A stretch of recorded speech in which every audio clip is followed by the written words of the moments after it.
All right, we're live. Hello, what's up, everyone? The first stream of the primary season. So I delayed the stream coming to start by about 20 minutes because of North Carolina. They had extended their poll closings to 8:30. Well, we won't get results till 8:30. Most polls in North Carolina are supposed to close, but with a county or two having some problems, they're going to expand the poll closing email to there are two counties that I had polls extended till 8:30 Eastern. So when that happens, when they close, that's when we get results in North Carolina. So in the meantime, we got Texas here, and I'm going to go over what you're seeing on your screen. It is going to be we're gonna before the results come in, I'm gonna go over what happened during the early vote period. So yeah, let's go over it. So we're starting with the Democratic side here. So let's see.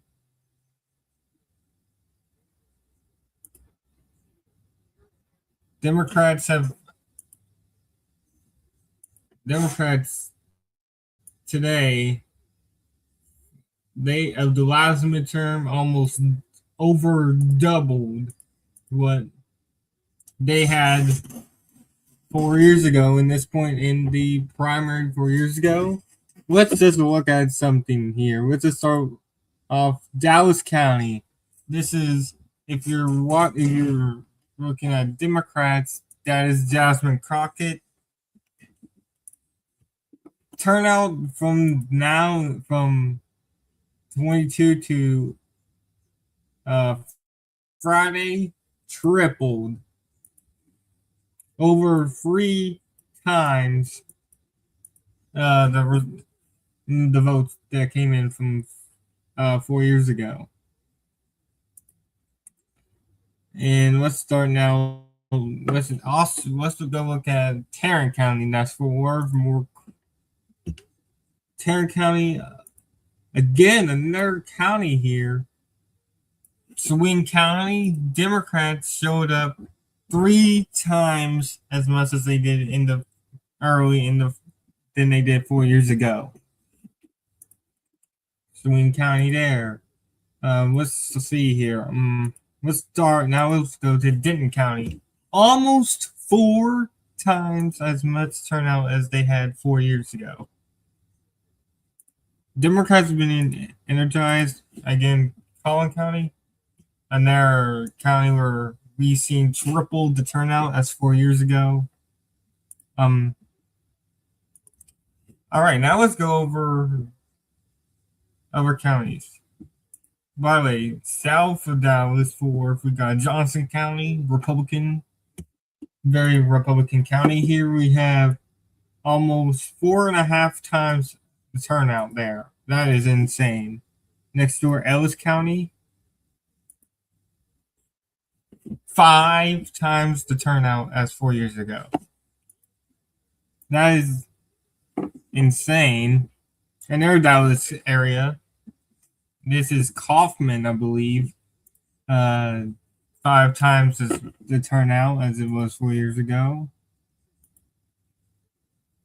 Narra County, Hunt, 4 times. And then Hill County, that's going towards Waco, away from Dallas. Another 4 times the turnout. All right, now let's look at what's going on in Austin area. We'll start here in Travis County. 2 times as many people voted here as they did 4 years ago. Let's go north to Williamson. Travis is actually breaking in-person day turnout from 4 years ago as well, so pretty interesting. Williamson, that's North Austin, 3 times the turnout as 4 years ago. Bell County, that's military area. That's almost three as well, almost three times the turnout. Now let's go over Hayes County, South Austin.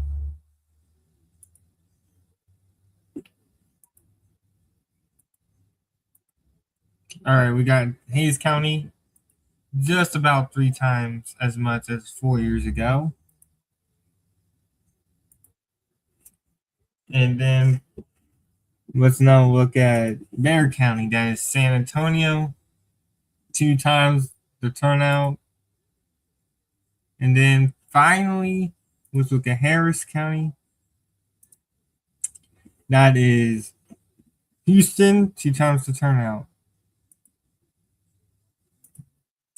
Well, let's look at something here. Let's look at the Rio Grande Valley here. That is 4 years ago. This is 2 years ago. Let's look at 4 years ago. Actually, no. It's supposed to be final. This is compared to 4 years ago. This is 2 years ago in the Democratic primary for, and then this is 4 years ago. This incredible turnout. Looking at the Republicans, Democrats had 1.5 million ballots cast, which was almost double their turnout. We're waiting for Republicans. Here we go.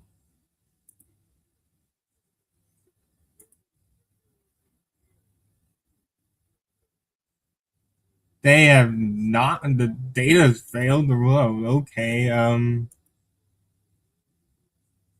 Yeah. That's not good.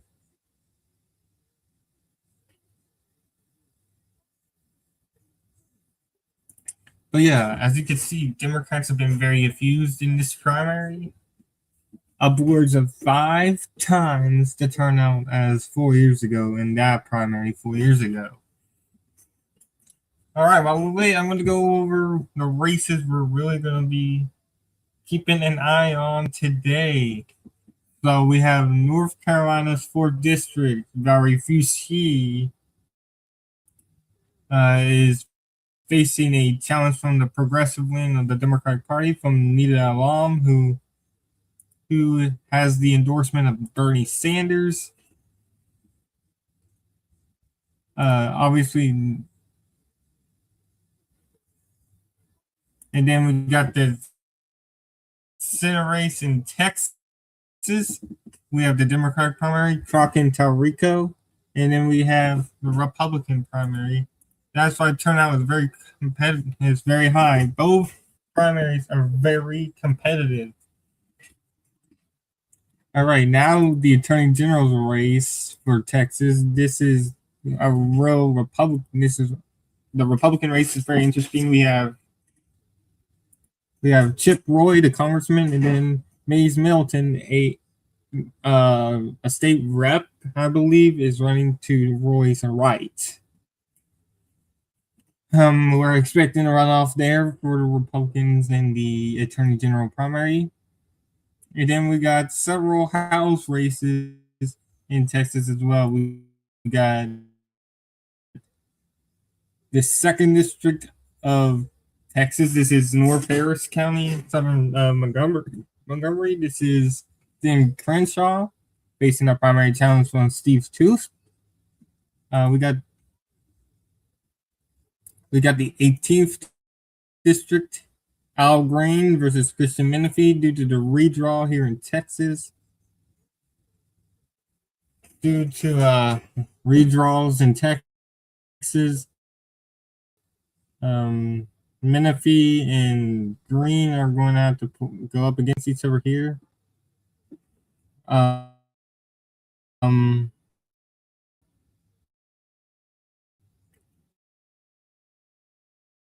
Now for 19.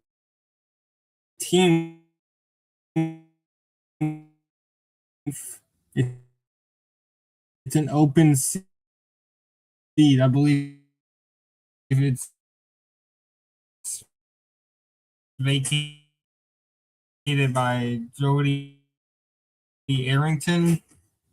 We got a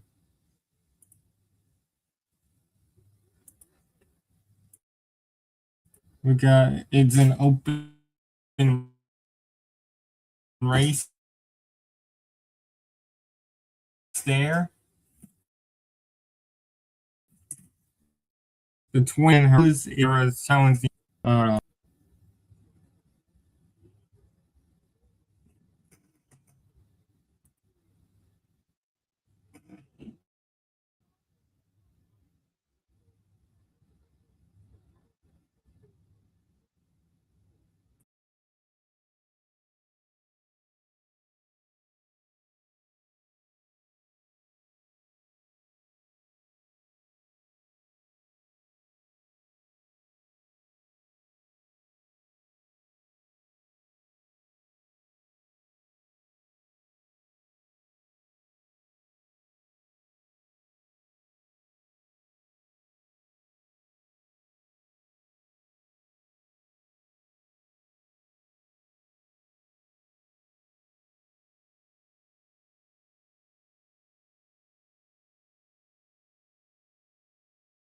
all right, I'm back.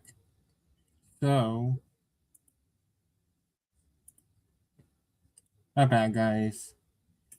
So, let me just get the map back up.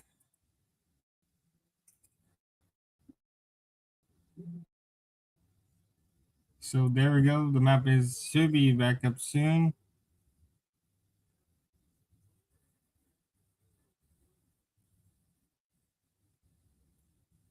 My bad, guys. I have so many tabs open on my browser that it's going a little slow.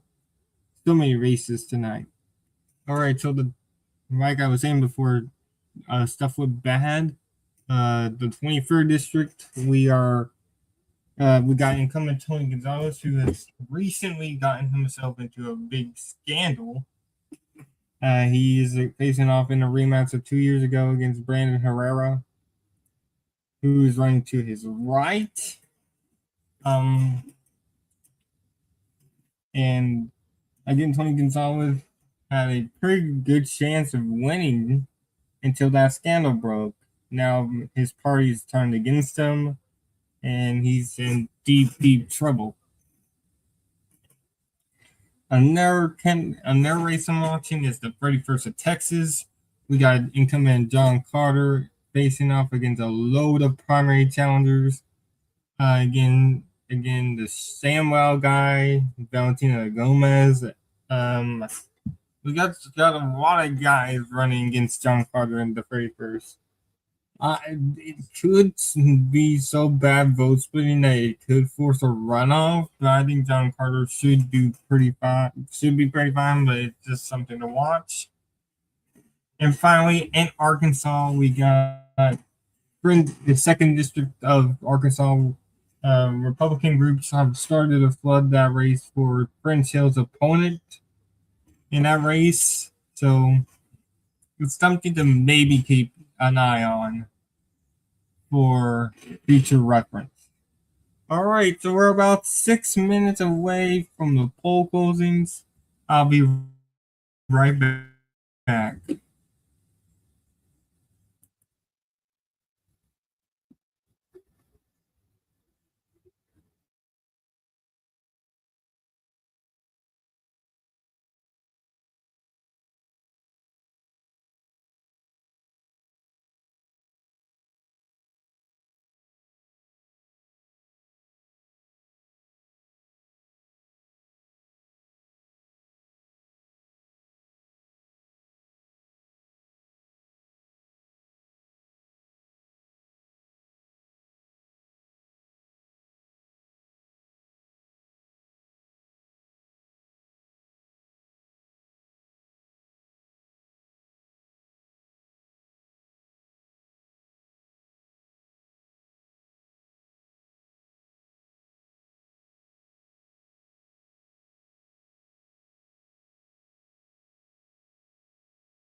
All right, I'm back. So we got 2 minutes until poll closings here. And what I'm going to do is I'm going to close a lot of these Texas tabs. And I'm going to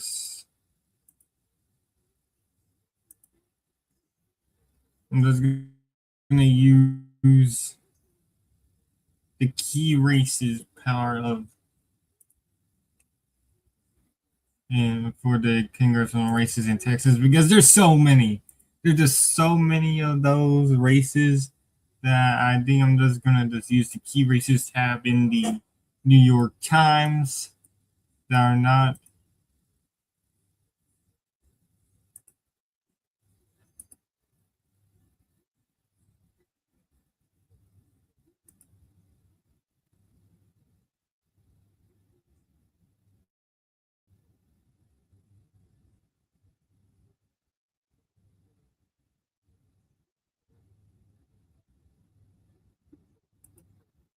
All right, so about 60 seconds or less until the polls close in Texas. I did vote. I did vote in the primary. I'm gonna keep it to myself because last time that happened, I got myself a little bit of hot water with my viewers, so I just did my duty to vote. So I'm just gonna turn.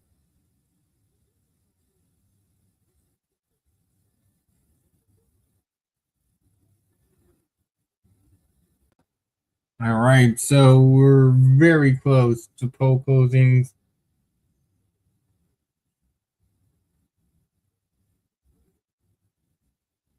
Polls have closed. Polls have closed in Texas.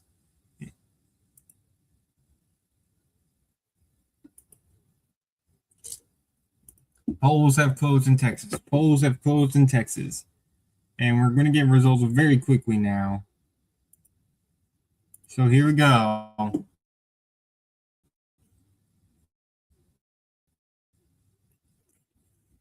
Here we go. Polls have closed in Texas. We're just waiting for the screen to load here. Here we go. We're now waiting on the first results here. We're waiting for polls to close here. And the polls have closed in Texas. So we are now in the election season. So let's get started here. We're waiting on the first results. Again,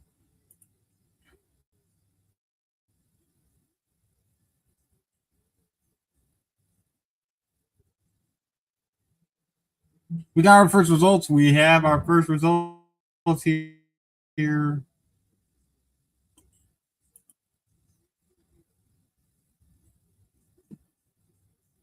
Rusk County just came in. We have not gotten it here on the New York Times.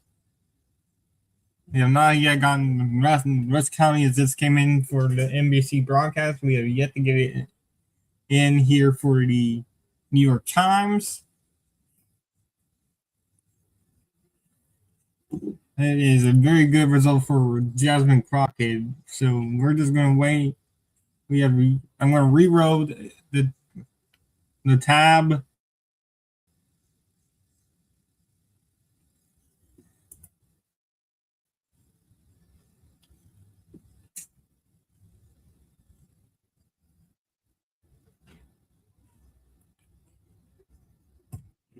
Holy smokes, Denton County just came in. Okay. We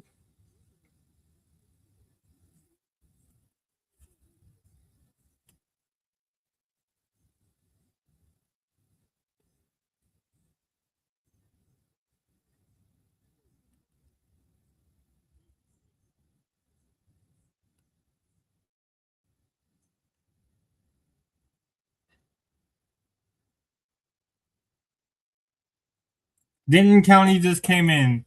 New York Times is running a little bit slow, but Talrico has a 10-point lead in Denton County. That is huge. That's huge for Talrico. That is suburban Dallas. That is bad news for Jasmine Crockett. Denton County is Crockett's home turf, and that is horrid news for that is horrid for Tower. That is horrid for Crockett. We have yet to receive it for the New York Times, but that's a horrid result to start out for Crockett. Denton County came in big for Tallarico. We have yet to get it on the New York Times website, but Tallarico leads Denton County 2-1 in 54-44. Wow. Again, we have yet to receive it in the New York Times, but Tallarico leads Denton County 54-44 with 66% of the vote in via NBC. That is humongous for Tallarico. Denton County is suburban Dallas. So New York Times is yet to update it. So that's in.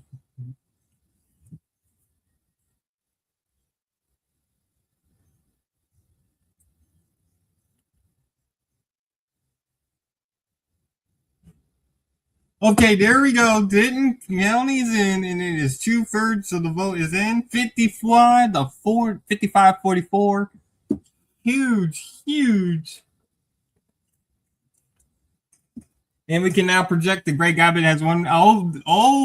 And there's another big one. We got, there's Tarrant.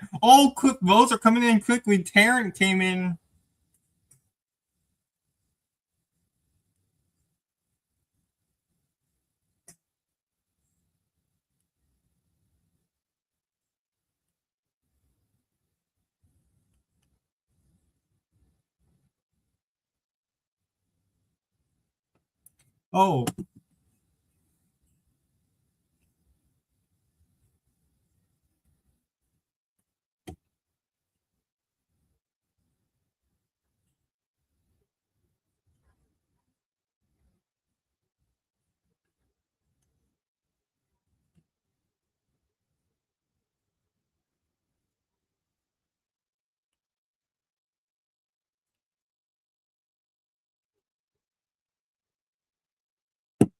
Oh, Dallas County just came in for Republicans. We have yet to get anything for the Democrats because Dallas County got extended an hour.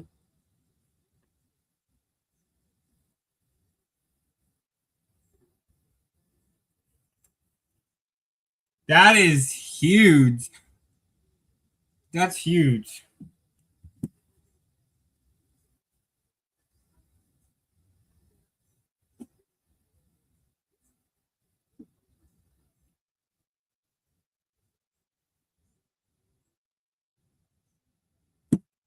This is a huge start. All right, this is not what Rockin wanted to see. She is trailing in Denton, and she has only a 13-point lead in Tarrant.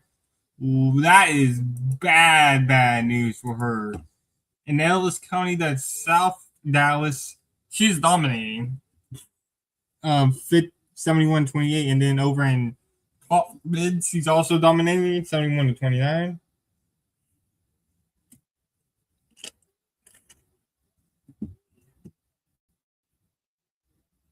Pax Cornyn is dominating early in the Metroplex, while Kim Paxton is leading in Montague County. So we just got a bunch of votes very quickly. We're 8% already in here in Texas, in Texas Senate race for Democrats. Crockett leads by 11, my bad.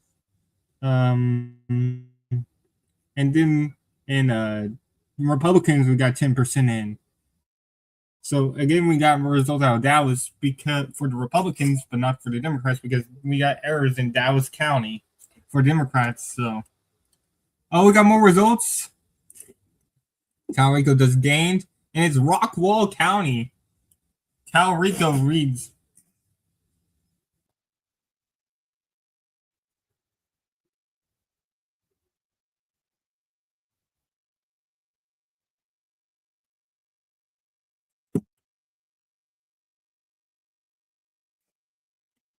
And look at that. The Metroplex is split right now between Tallarico and Crockett. That is horrid news.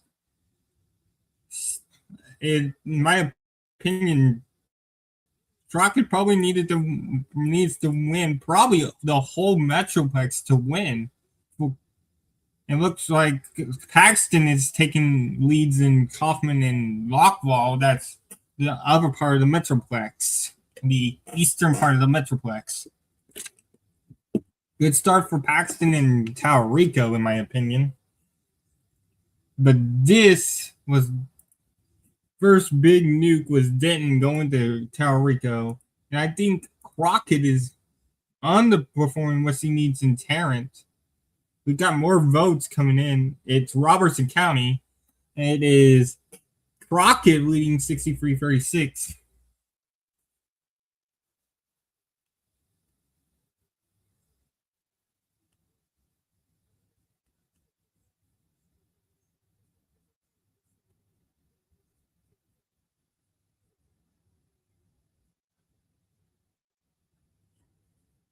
All right, so we're getting rural areas in now.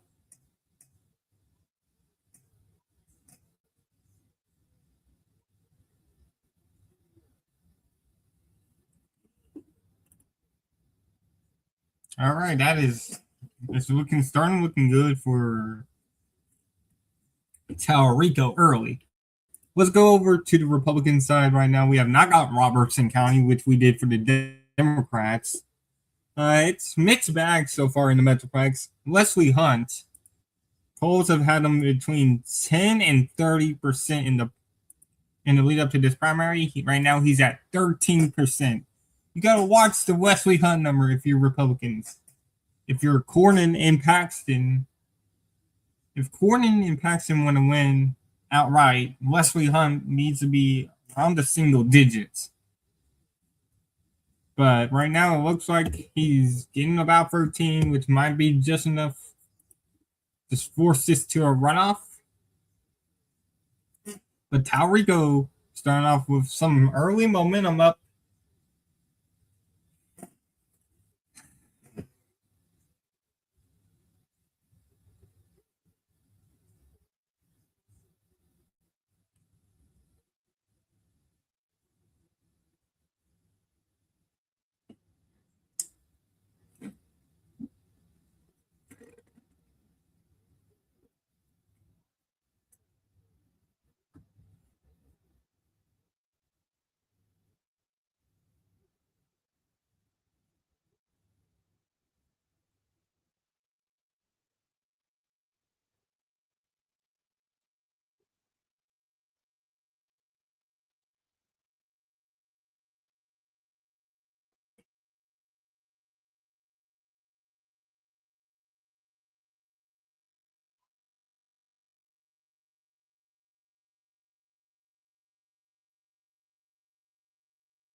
All right.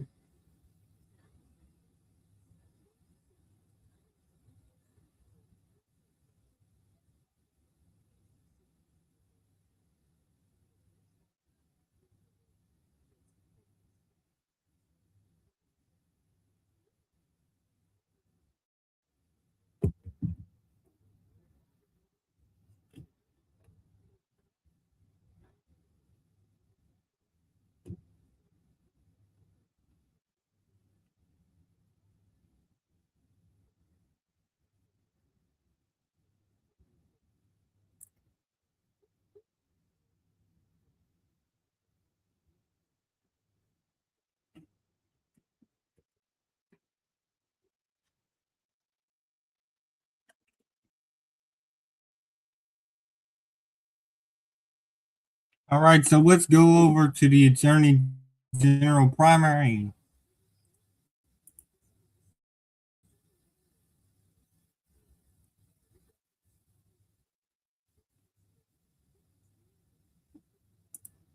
We're waiting for the map to load, unfortunately. But look at this. Mays Middleton is dominating early. And he's dominating early in the Metroplex. And there comes more of the Metroplex in for Republicans.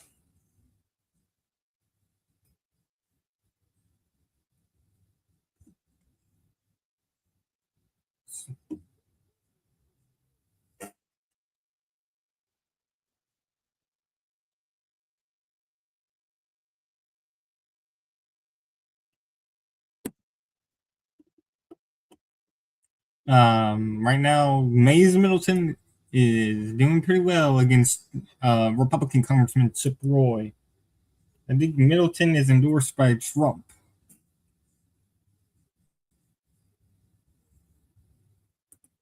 Let's go back to the Democratic primary in the state of Texas and here comes Hunt County. Wow.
I'm watching Kornacki give his analysis.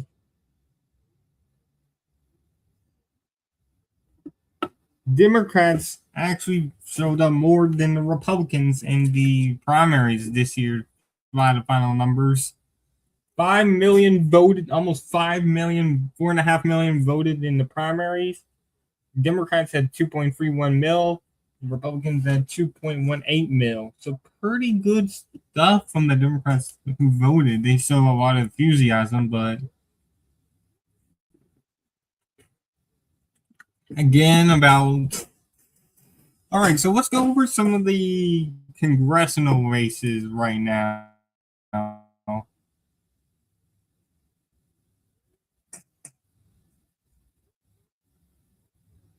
Oh, we got Webb. We just got a Webb. We just got Webb County drop.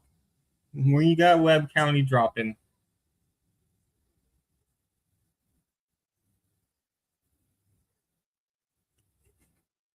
We got Webb County. We're huge. We hearing that Webb County, that's Laredo, is on the RGB. We're hearing that Talrico is going to get a big bump. And whoa, and there's Galveston County coming in as well. And that is Talrico up by 0.4. Pretty good solid. And there's Coriel. That's Northern Colleen, Coppers Cove, Fort Hood in Texas. Pretty suburban in the southern part of the county, and then when you go further north in the county, it gets more rural. But we're waiting for New York Times to deliver the web, and there comes Fort Bend. Wow! And here's Fort Bend. Taurico, I mean, Crockett got a big boost here, 60-36. And Fort Bend just came in on the Republican side where Paxton won at 43-41. Hunt got 13. Looking very early good for Cornyn.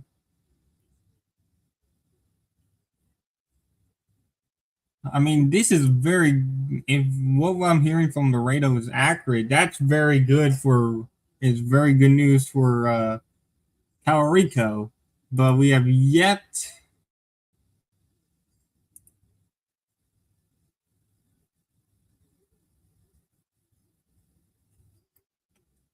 but again, down here is very critical. Right here is very critical. And down here is very, very critical. And over here in El Paso, critical as well. The,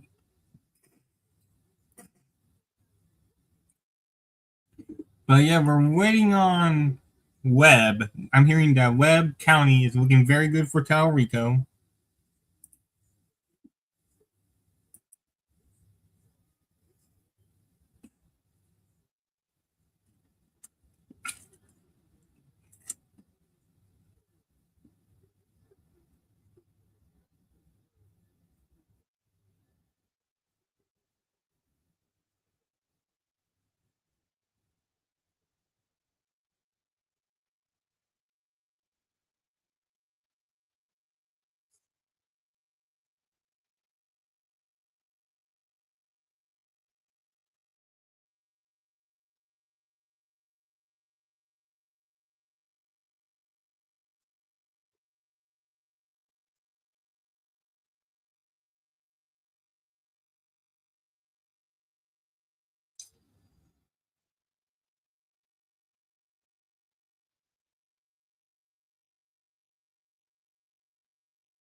And we got our rural county, Kendall. It's pretty good for Taurico. He's getting 70% in the rural areas, which is very good for him.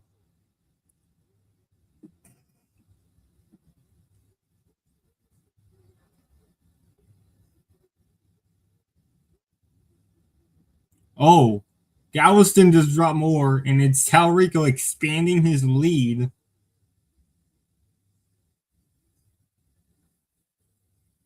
Galveston, Taurico is expanding his lead in Galveston. He's doing Denton. Taurico still leads by 11.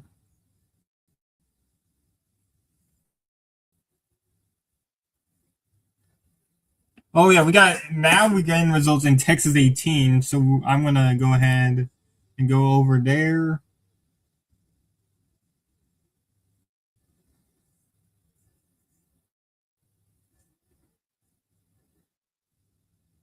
No results yet in the Texas 18 on the New York Times.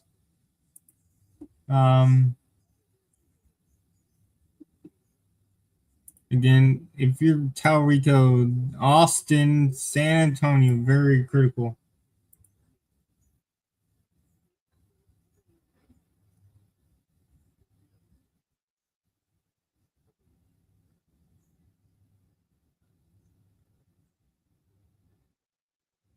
All right, I'm here. New York Times is game being really slow with me right now.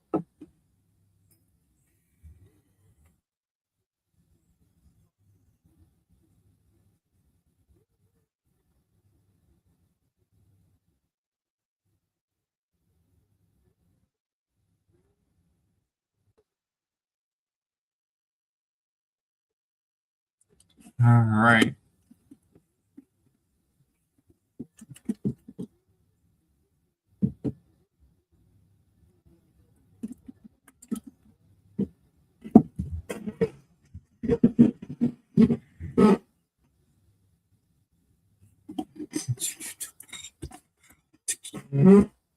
All right, but yeah, that is great news. Earlier, we had Taurico ahead by barely in Galveston, but now he's just sort of expanded his lead.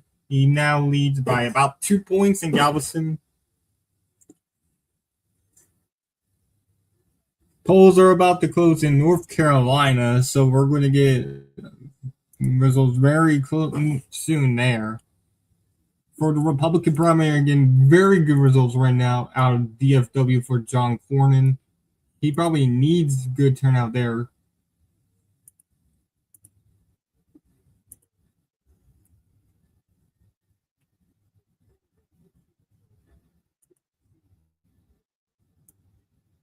Again, looking okay for Cornyn DFW. In Houston, he's doing very solid. Again, right now, if Cornyn continues to keep that up, that is great for him. If he even does very good against, if he stays ahead going into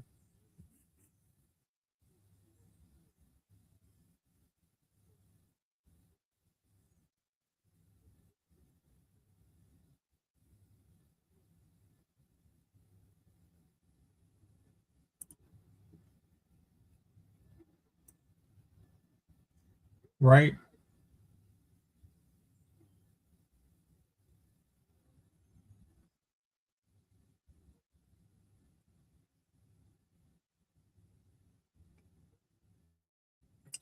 about 5 minutes until polls close in North Carolina, we finally get results out of North Carolina's fourth.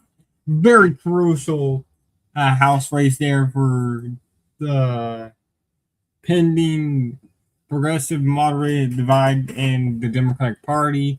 Very Fusi is in very big trouble right now. He is facing up against Nita Alam. She seems Fusi seems to be a pretty big underdog right now. And we just got their vote drop. Don't know where it came from, but I think. All right, here's Hood County and their rural county. Very good numbers for Taurico. If you're Taurico, you need to. If you want to be Taurico, okay, we got Nueces County. Whoa. Whoa, okay, Taurico, that's Nueces County. That's Corpus Christi, 62-6.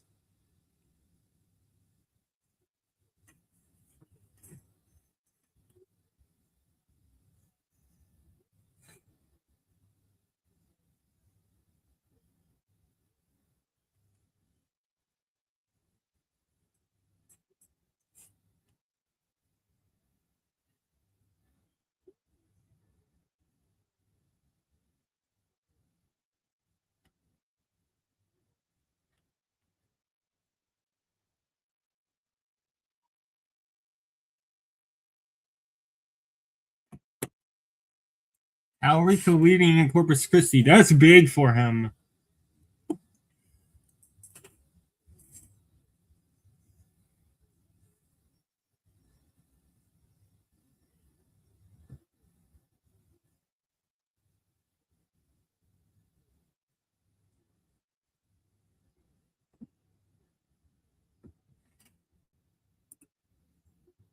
All right, so we're 4 minutes away from North Carolina coming in. We're about we're doing probably be here for a while here in Texas. Arkansas closes in about 3 minutes as well. We'll be looking at the second district of Arkansas.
Yeah, Crockett is underperforming in DFW. That's actually very good news for Tower Rico.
All right, it is 8:30 Eastern, 7:30 Central, and we got breaking news. North Carolina has finally got closed in those two counties that had the delay, and we can now expect results now out of the North Carolina's fourth congressional district. Arkansas is also closed. So again, let's head over. I'm gonna look at it. Let's see. We're gonna have results rolling out from North Carolina very quickly here, and Arkansas is about to close as well. So, and here comes Hayes. Wow! Oh my God!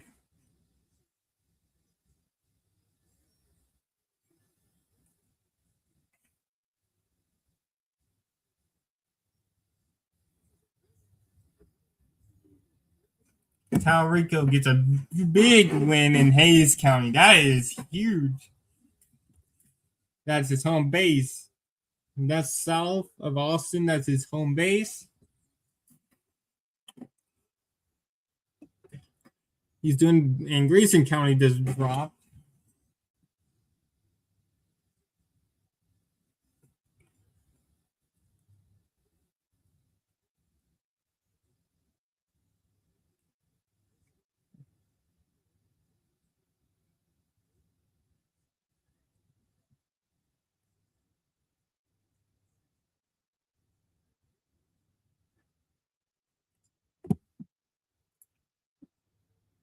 Apparently, Williamson's also about to come out.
And this is starting looking very good for Talrico early.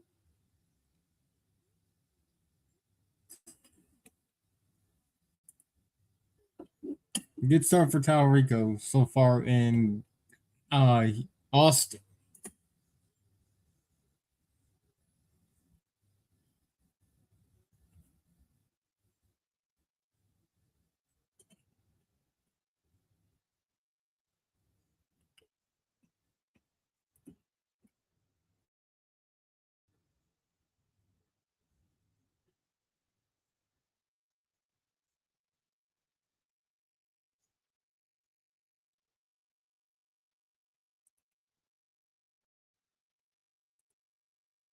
Alrighty.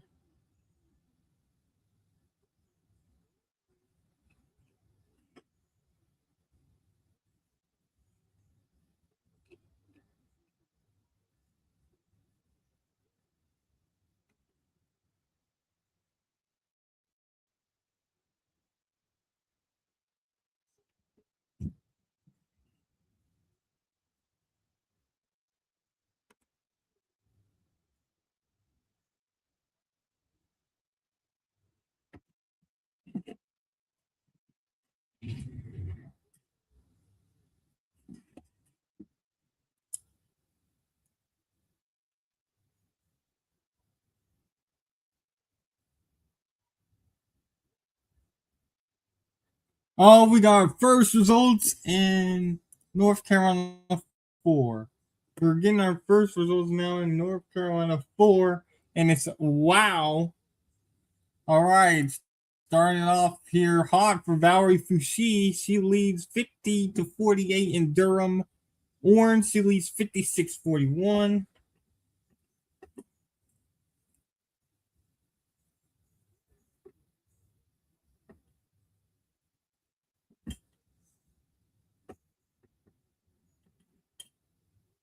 Pretty good start for Fouché in North Carolina 4.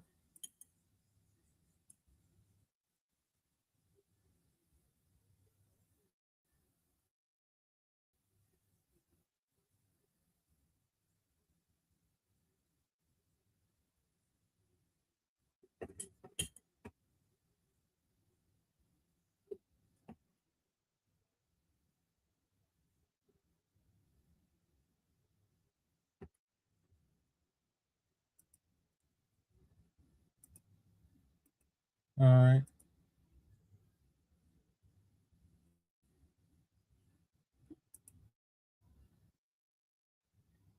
here we go. We got, let's go back here to the Senate race in Texas.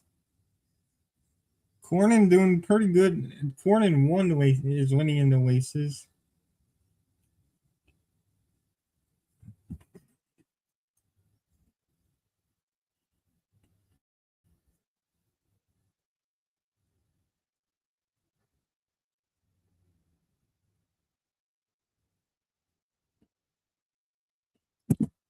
Oh, we got more rural areas coming in. Bandria County. This is 5940 for Taurico. And oh, here comes Wharton. And Brazos as well.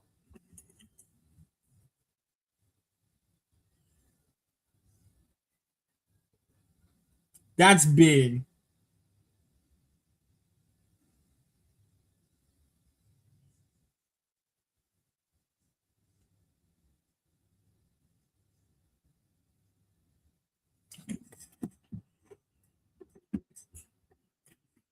That's a very good result for Taurico.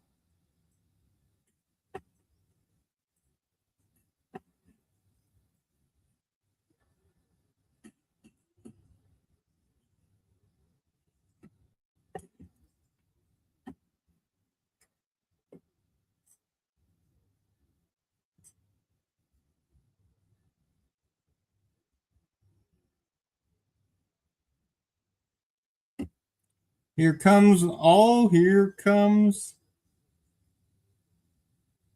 more rural areas acting. Here comes more rural areas. Oh, okay.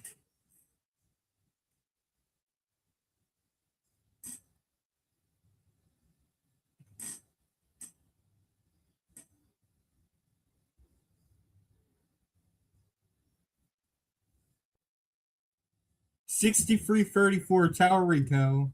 And Houston just dropped. Harris dropped. Harris drops 54-45 Crockett.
This is going to be very close.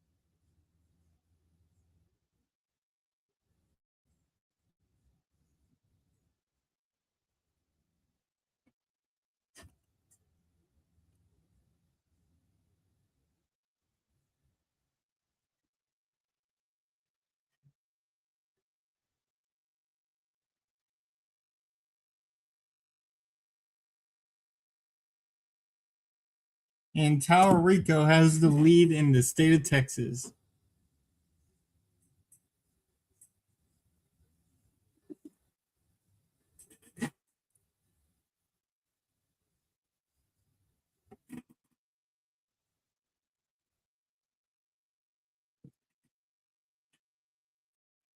Let's go up to the Senate. Oh my goodness.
A lot of them now coming in, but the absolute big burners is right here, Austin, then Houston.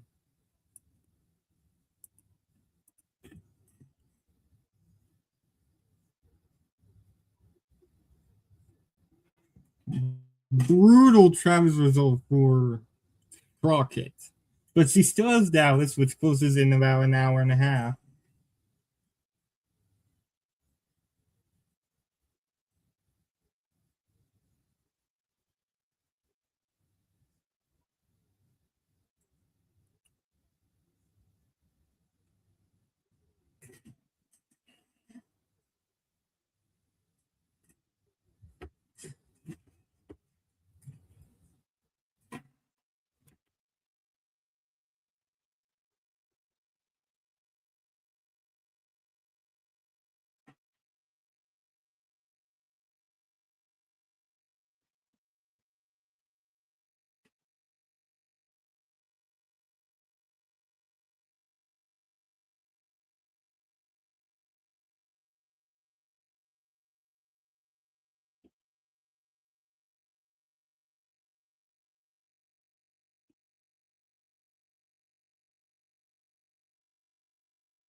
All right, let's now go to the fourth district. Let's take a little break.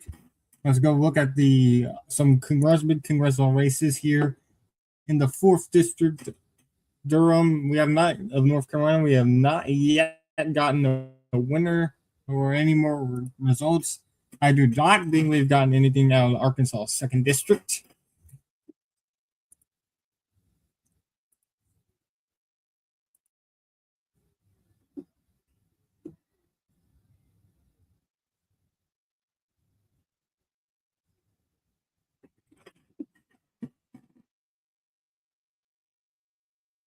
We're waiting for Bear County. That is going to be a big nuke potentially if you're of Democratic votes.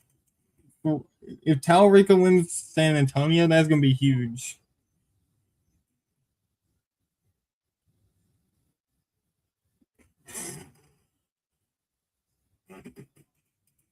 Watley and Cooper have been declared the winners in their Senate primaries in North Carolina. Not really been looking at that.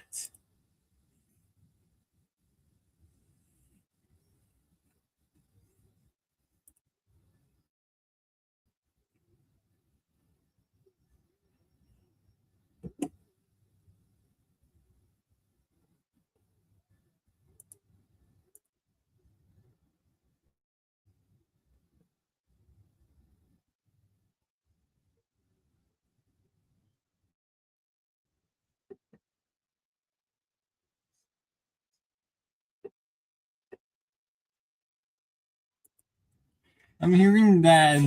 Let's look at Benzente Gonzalez in the 34th of Texas.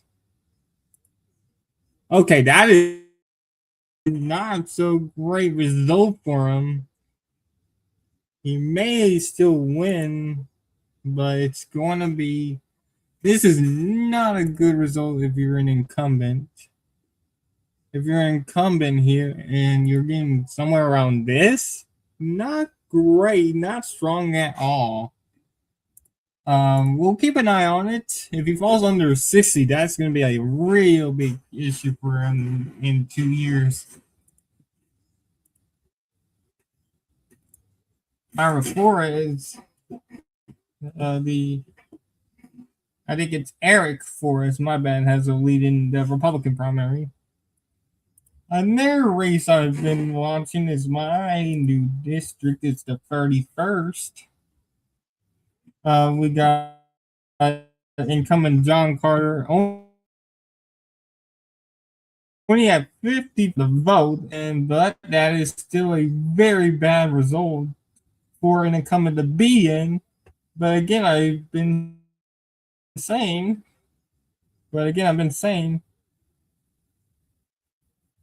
I've been saying that this a bunch of nobodies, or this is just not a Carter's winning big.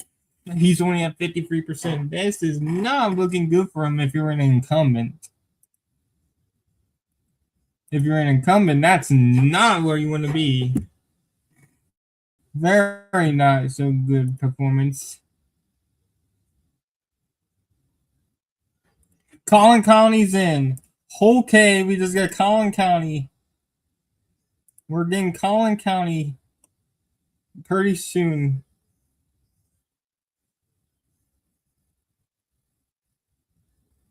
Collin County may be about to come in.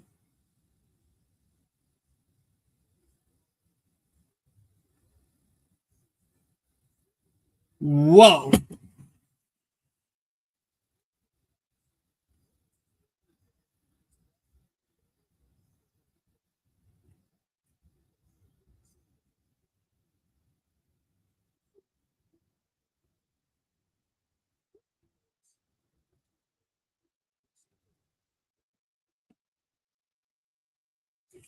Collin County dropped, and that's a very good lead for Tallarico.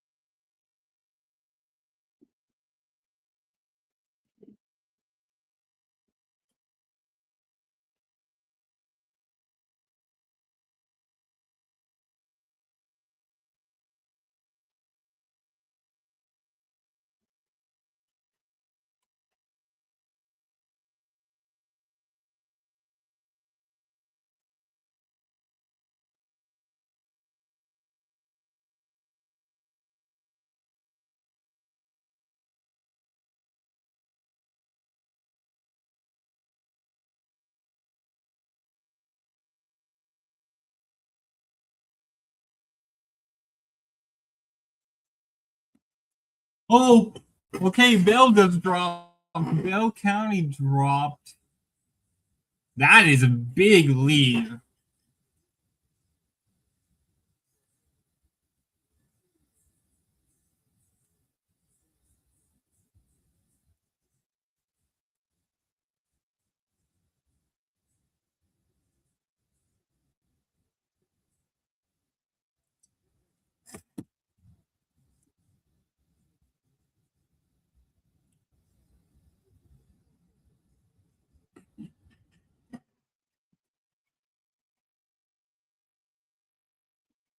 This is just a crazy primary.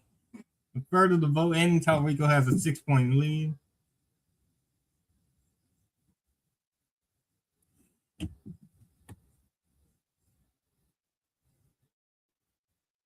Crenshaw's down by 9. Whoa.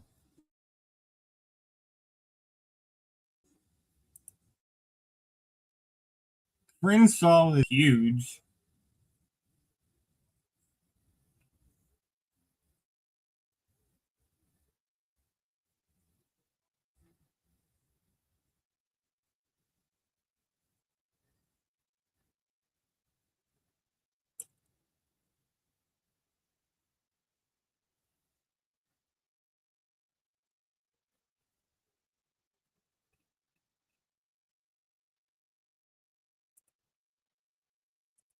All right, we got okay. Randall County, that is Randall and Potter County is Amarillo. Talrico doing pretty well there. And then down towards Lubbock, nothing then, but it's looking very good for Talrico there. And it's 52-46 right now. And McLennan is in. McLennan County is in.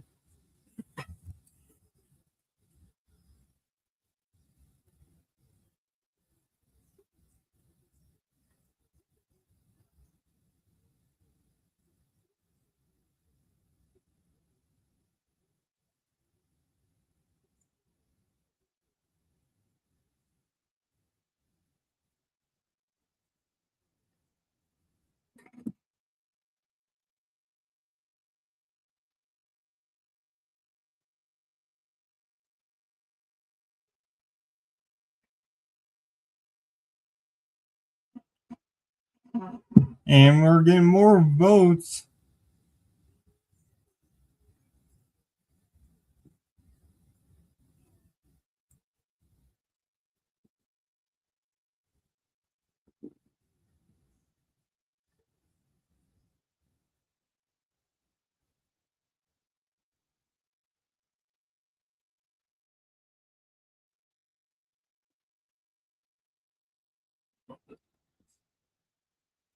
All right, so we're at 35% in here in Texas. It's very close. It's going to be a long night. Polls are about to close in El Paso. And if Talrico does good there, that's going to be a pretty solid sign.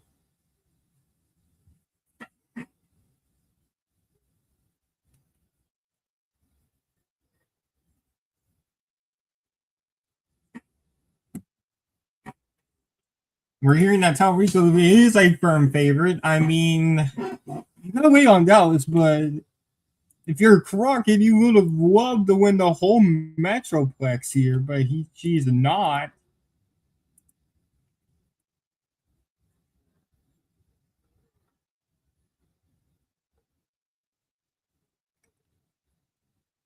All right.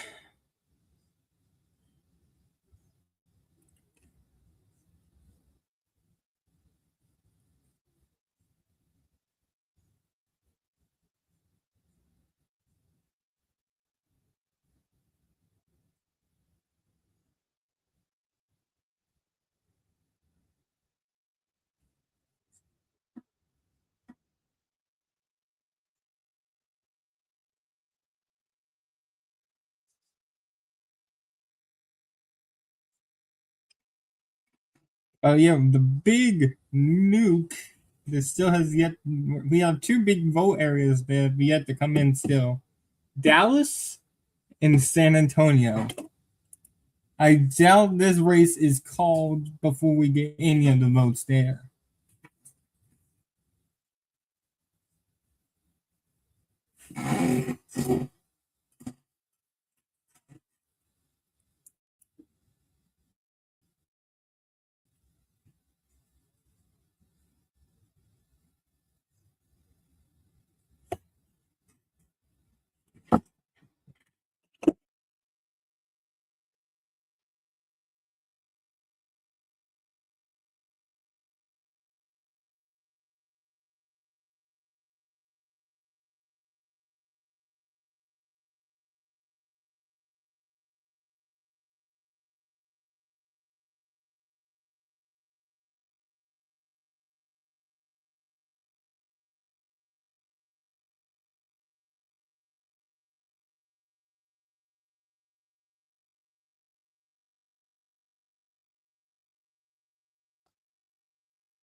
All right, let's go check up on Dan Crenshaw.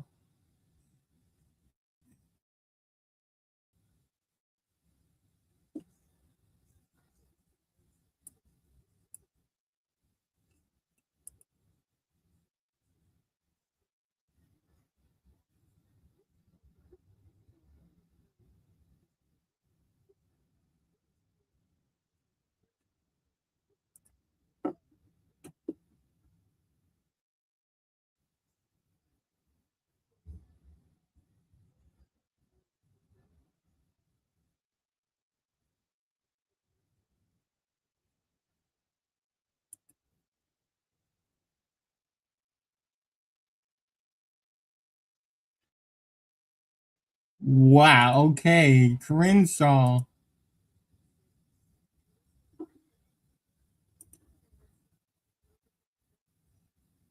Crenshaw, dude. This is not good for you, brother.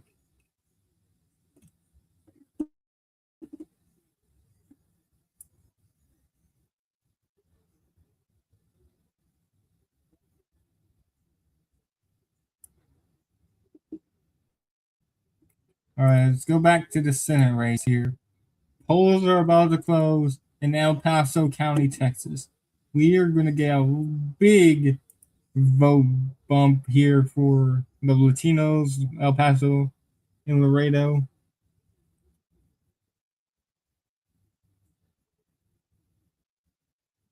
Leslie Hunt, I do not know. Maybe he should have just tried. Maybe he should have just stayed in the house because this is embarrassing for even him.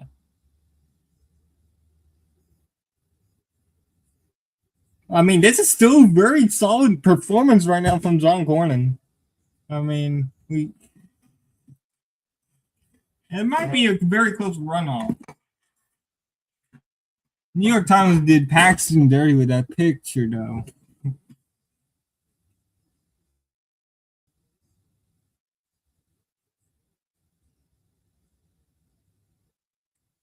We're gonna back down to the Democratic primary. We have yet to get any more votes. Again, the big areas: Houston, 65% in. Dallas is not in. None in San Antonio. Austin's 60%. Hayes is 63.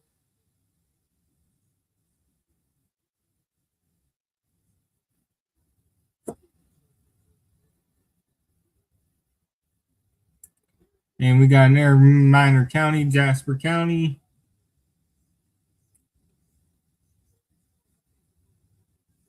And El Paso is closed.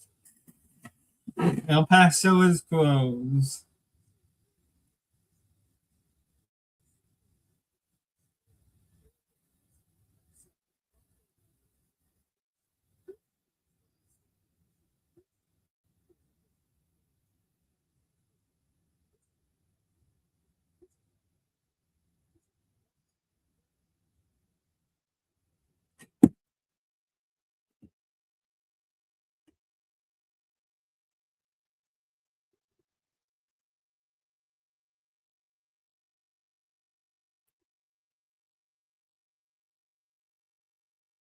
Nate Cohn says Yeah, obviously, yeah.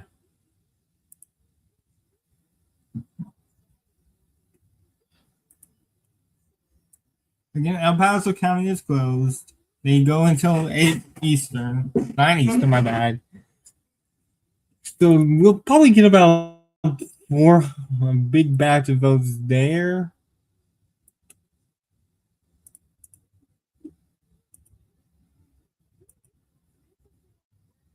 More of the RGV areas coming in, and Taurico is really dominating in the RGV right now.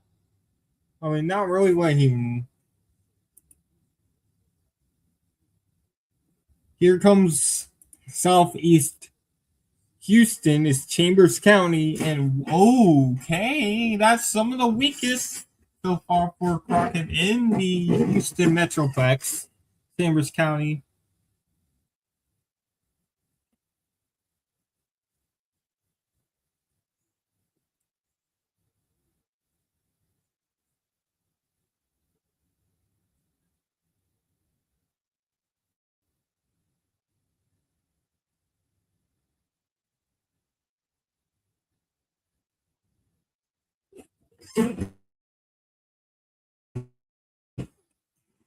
Hmm.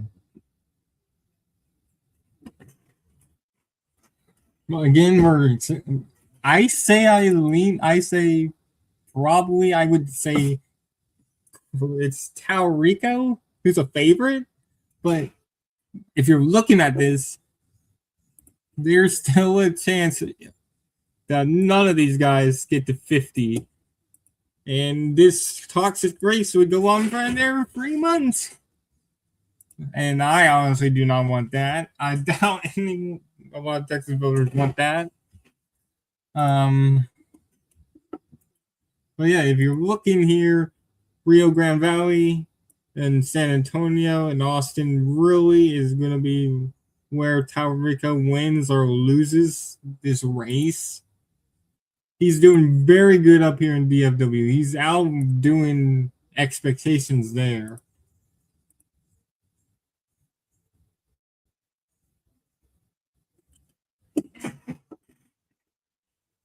And we got more Houston results, Houston votes.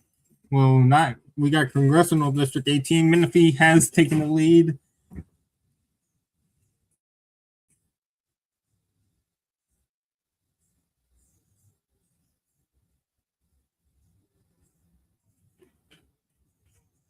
And we're getting more and more rural counties in, and it's looking very good for Rico in the rural areas. Which, I mean, if he continues to blow out Crockett there, then he's set.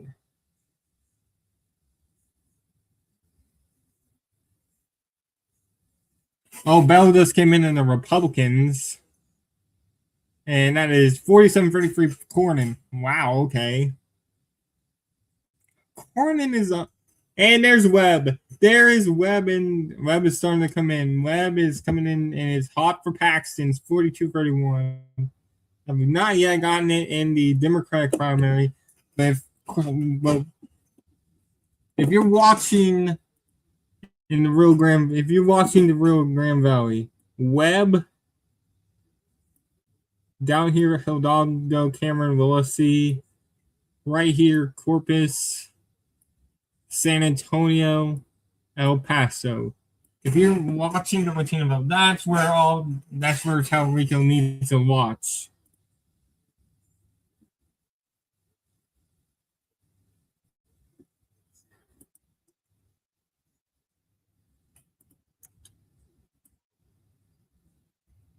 Good start here in East Texas for Crockett.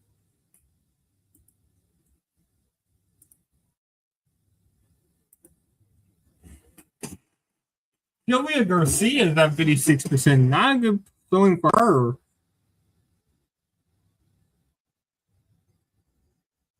We're watching this very big race here. We have yet to get more results in Austin.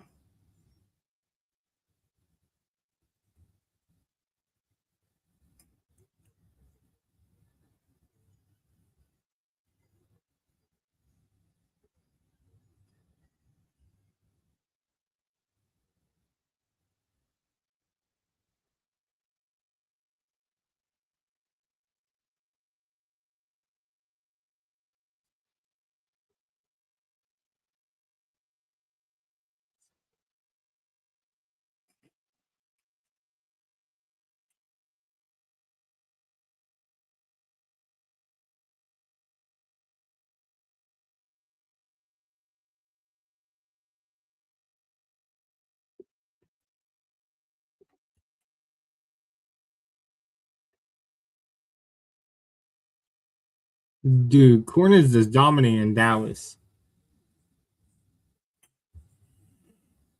We got some interesting results going on in the first district for the primary in North Carolina. It looks like we may be heading to a runoff. It's a 2-point lead there in North Carolina first.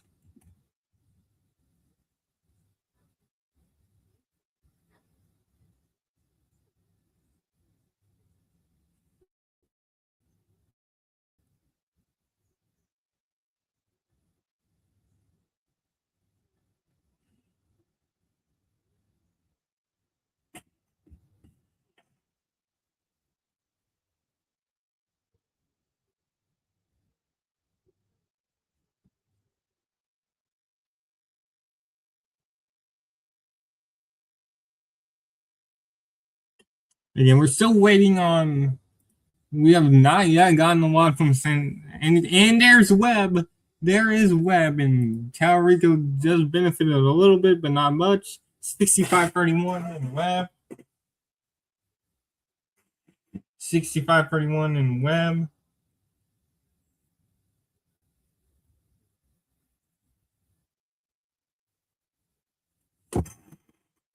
65-31 in Webb.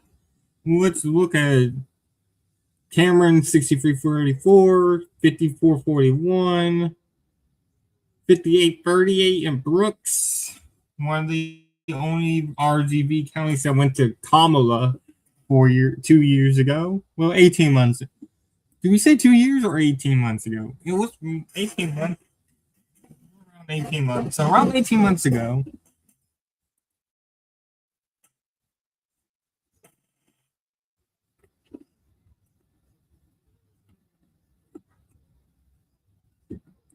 Again, Talrico leads by 6.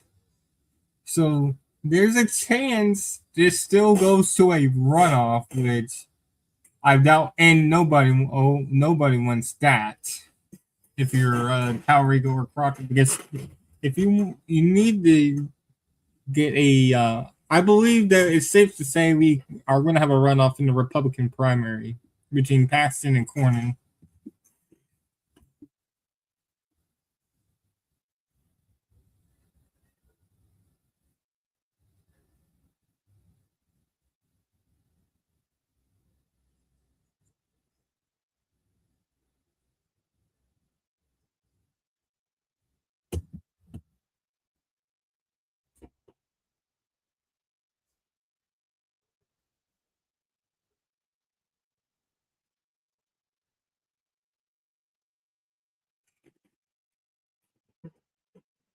And we're still getting more and more votes in. Here comes Midland County. This is a very suburban area, and it is not Crockett. It's not Crockett. It's Taurico up by 13.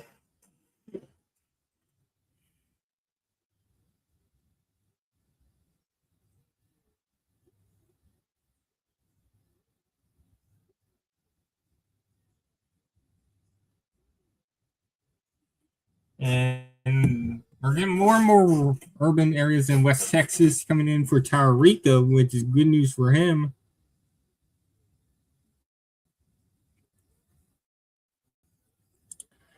And Cornyn won there 47-39. This is going to go to a runoff, no doubt about it. But the question is, how big is the margin between these two candidates?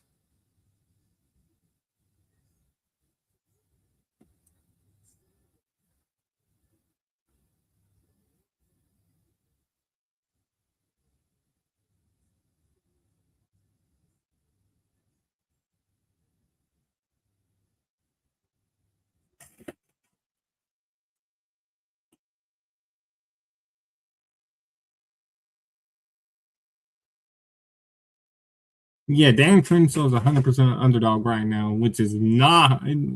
Instead of Fushi, it may be Crenshaw that would be the first one to lose their primary. The first to lose their primary.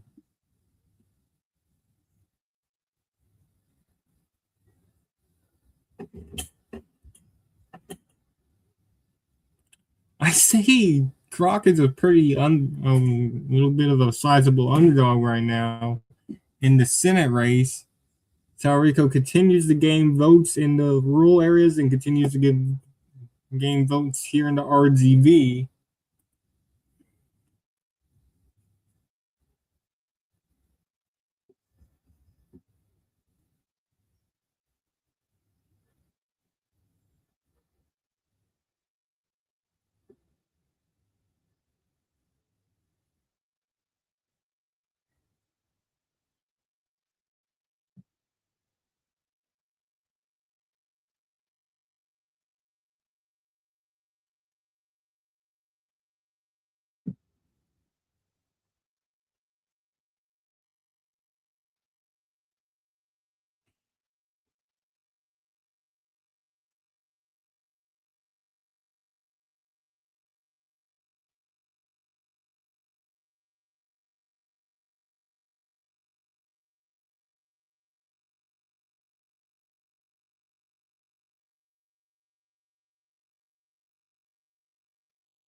Oh, here comes Caldwell Colony. This is suburban Austin. Talarico backyard. And he gets.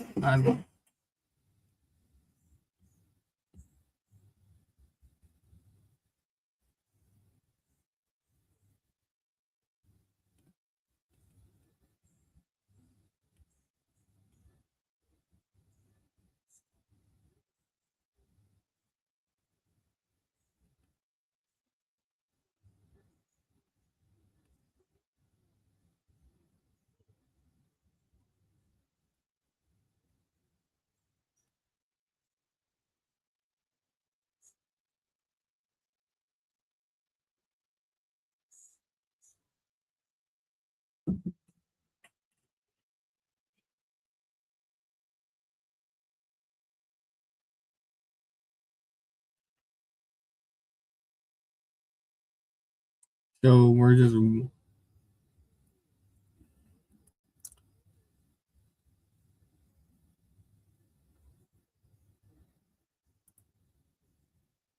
There's what the vote left.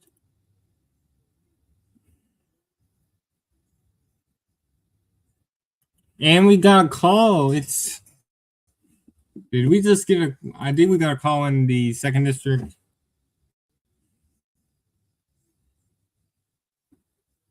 I think we just got a call in the second district. No, but it's looking very bad for Crenshaw. We're looking very, very bad for Crenshaw right now.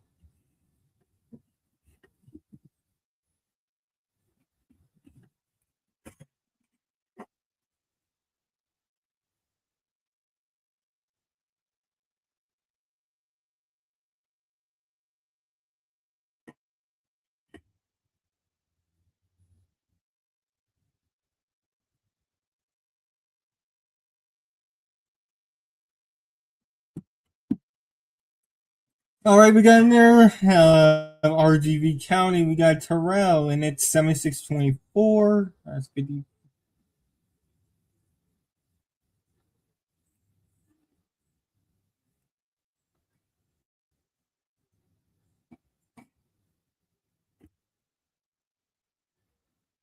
Oh, holy smokes!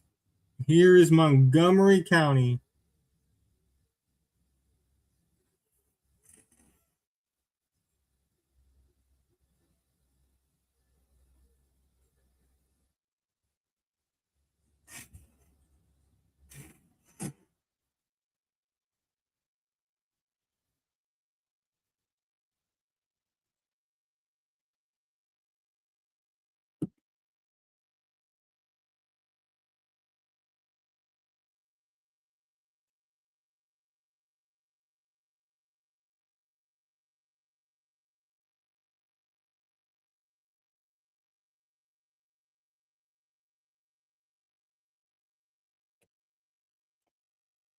So big batch of votes just came in now. Montgomery County, Texas, and it is a big batch for Ken Paxton. He gets 30 points better than what Cornyn does there. Huge batch of votes, and it closes the gap significantly there. And if you're looking at the Democratic side, it gives Tariqa more room.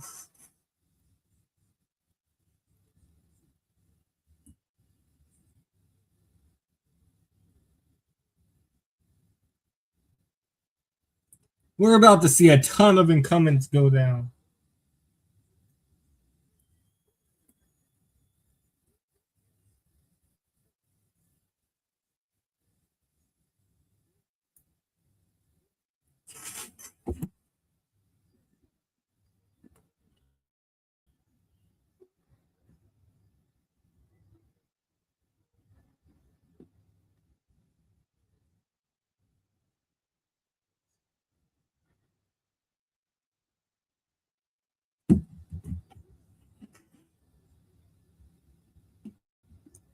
We're about to. We may. Texas alone may lose. Texas incumbents may alone. 3 Texas incumbents may lose tonight alone, which is insane. This is like very insane. I'm also watching NBC, so if you hear which appears to sound like Bernanke, that's what I'm watching. See if we get any calls, but this is looking very good for Rico here in the state level here.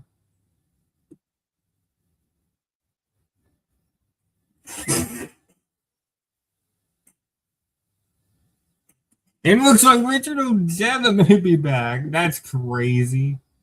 All right. Legends remember Richard Ojeda.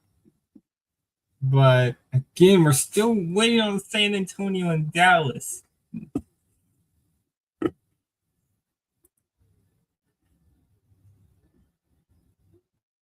Let's see here. Bernie won here in 2020. We're watching to see what happens in. But looking at Houston, it's a mixed bag in both metropolitans. Green and Crenshaw look done. Gonzalez may be done.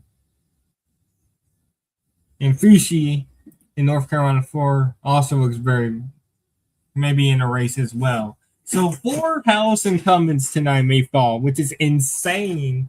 Like, I don't know how insane. I don't know what the most House incumbents to lose in a single primary night is. But we may lose 4 House incumbents tonight. Al Green, Tony Gonzalez, Dan Crenshaw, and Valerie Fusi. 3 of them, Gonzalez, Green, and Crenshaw, are in Texas. Fusi is North Carolina 4.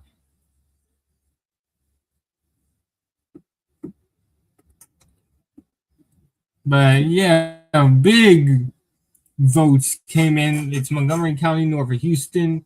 And look at that. Ken Paxton dominates there and closing that gap significantly in that county. And I believe this race will be heading to a runoff in the Republican side. For the Democratic side, even though there's not as many votes for the Democrats in Montgomery County, it's still suburban Houston. And Talrico's doing pretty well there. So Talrico leads by 6.5 points. We still have no Dallas and no San Antonio. We need to see what is going to happen in San Antonio. If Talrico dominates there, Dallas may not matter.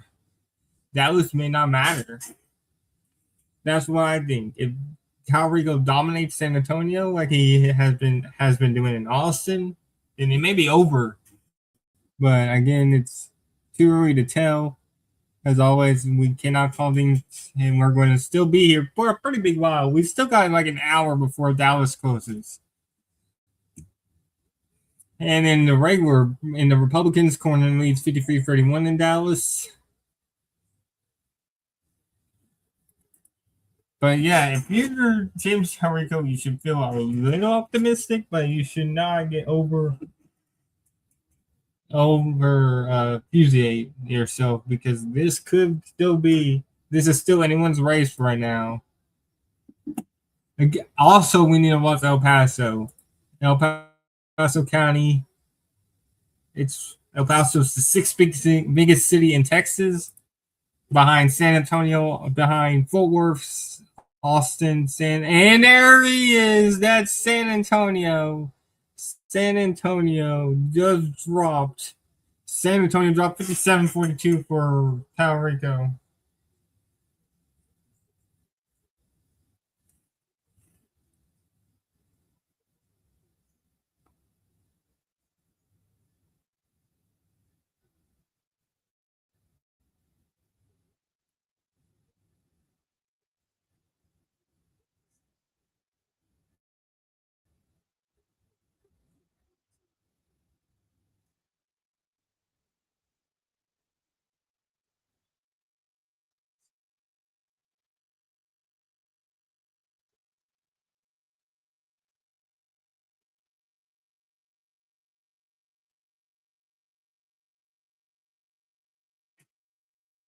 Not great in San Antonio, but that's still pretty solid for Puerto Rico.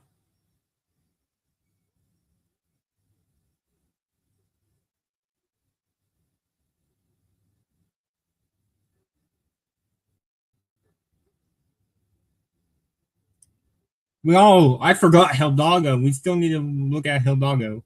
Let's look at San Antonio on the Republican side. We have not gotten that yet, but El Paso, Hidalgo is still probably going to be big for Puerto Rico. Dallas, obviously, is probably the only big area left for Crockett.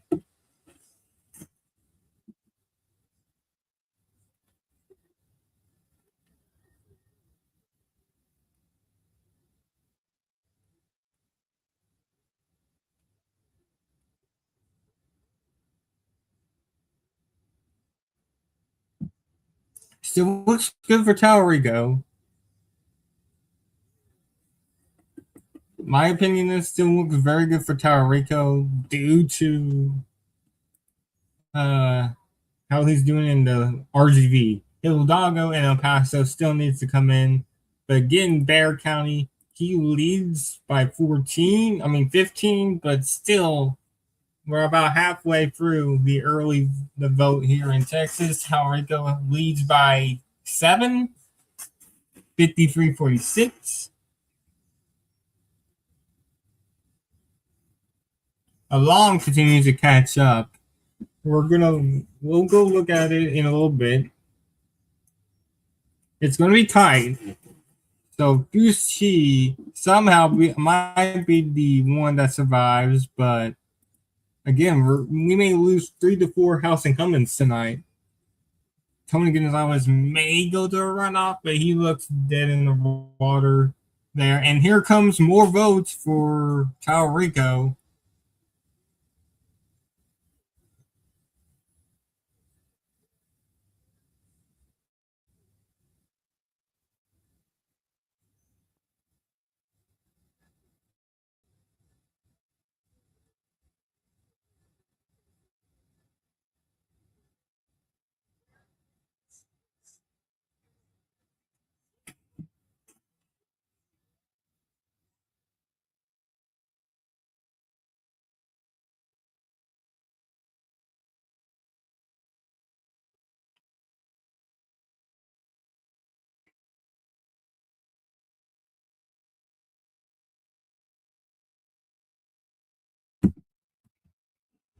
What on earth was Leslie Hunt thinking? Is a very good question here. Like he's getting this, even though this is what the fuck? A random has a county? What the That is insane. What the fuck?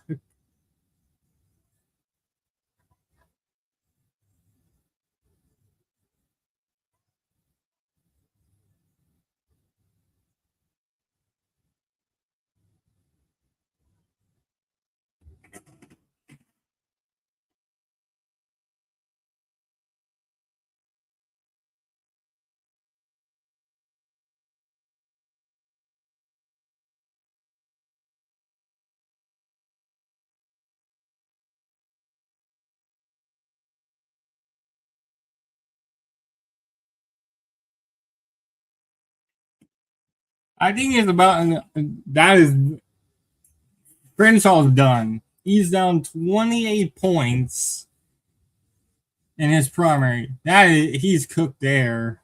probably. I mean, it's pretty bad for him.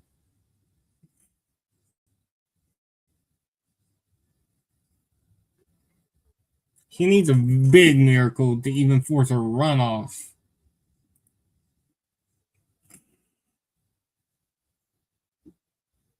Again, if you're Talrico, a little disappointing, but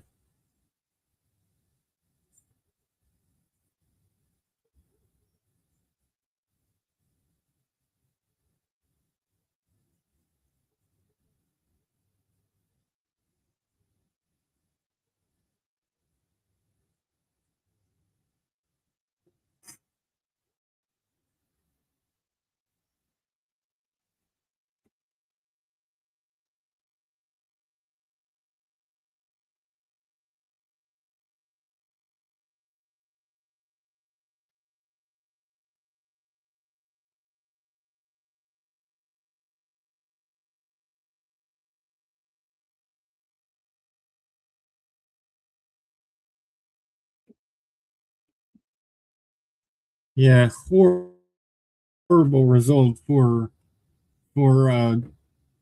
Crenshaw. It seems like he may be done, but we have a random win in the county.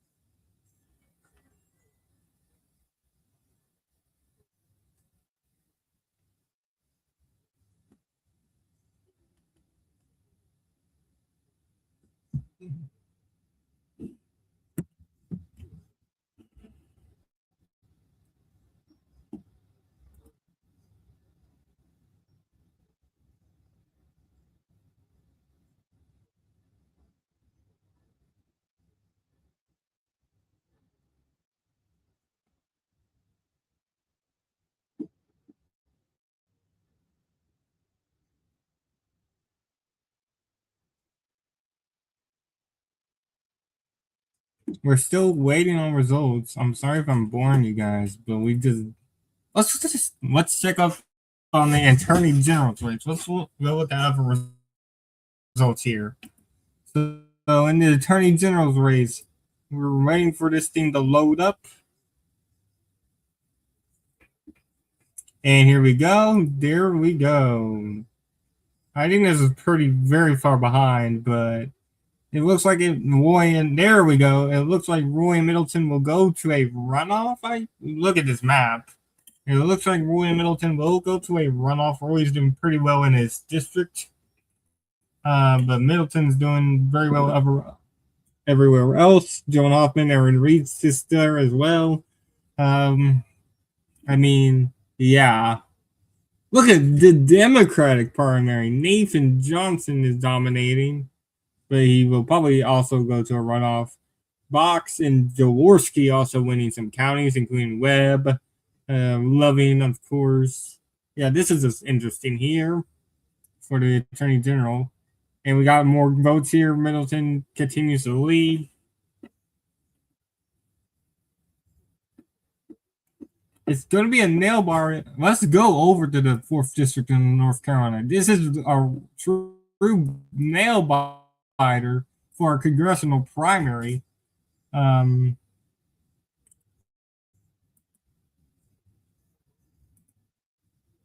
Here we go. Here's North Carolina.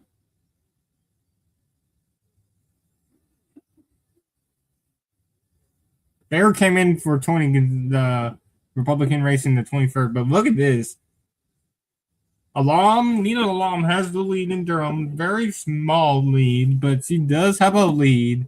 The margin continues to shrink for Nina Alam. Bear County. Tony Gonzalez is leading that county in the 23rd primary of Texas, 46-38.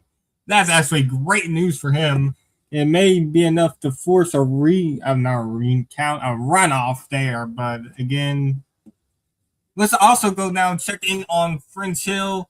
There was some talk about him maybe in his primary having difficulties.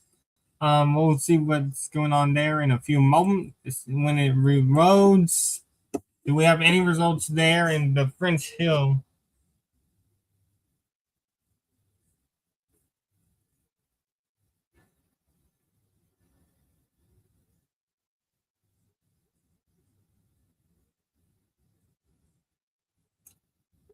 Okay, we got nothing. I think in 20 in the second of Arkansas. French Hill is a. I don't know what's going on there in Arkansas. Oh, never mind. We do have results, and French Hill is going to win. Yeah, we got a projected winner. French Hill wins.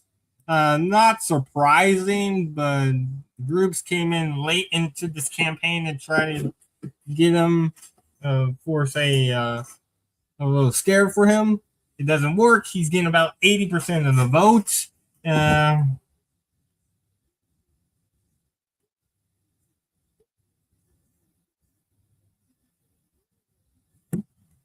but French Hill wins in his Republican primary.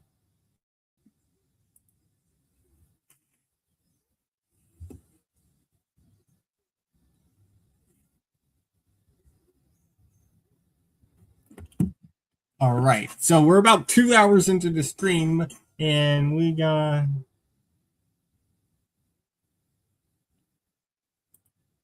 But we're looking at this, and we got another one, Jim Hogg, another county that went to Kamala Harris in 24, 5948, Taurico.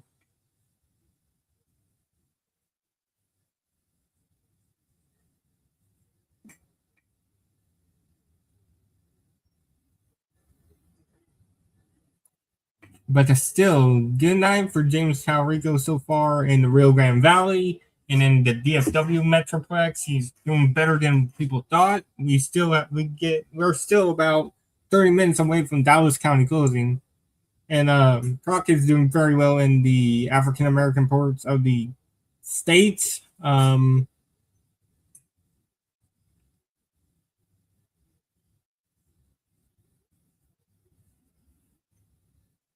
And here's Bastrop County.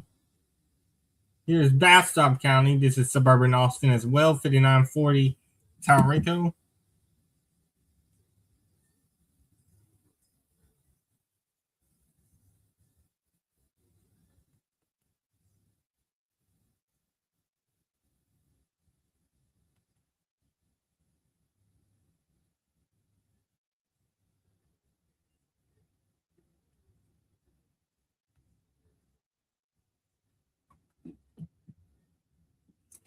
So let me give you guys a little updates here. Taurico doing very well here in Austin. Is doing very well here in Austin. He's doing very well here in the metro in the Rio Grande Valley. He's underperforming in San Antonio a little bit. He's doing well up here in the exurbs and suburbs of Dallas. He's winning Collin and Denton, which he probably needs to win this primary, and he's doing not just winning, he's blowing it out of the water right now. He leads by 15 in Collin and in 11 in Denton, which is very good news for him. We have still have yet to get anything more out of another county. What we're also waiting on here is Brazoria, suburb county, Houston. It's suburbs of Houston, and then it becomes exurbs. And then rural down to Brazoria is northern part of the county. You have Houston suburbs, and then as you get closer, it's towards Highway 6, it becomes exurban, and then after that, it becomes rural.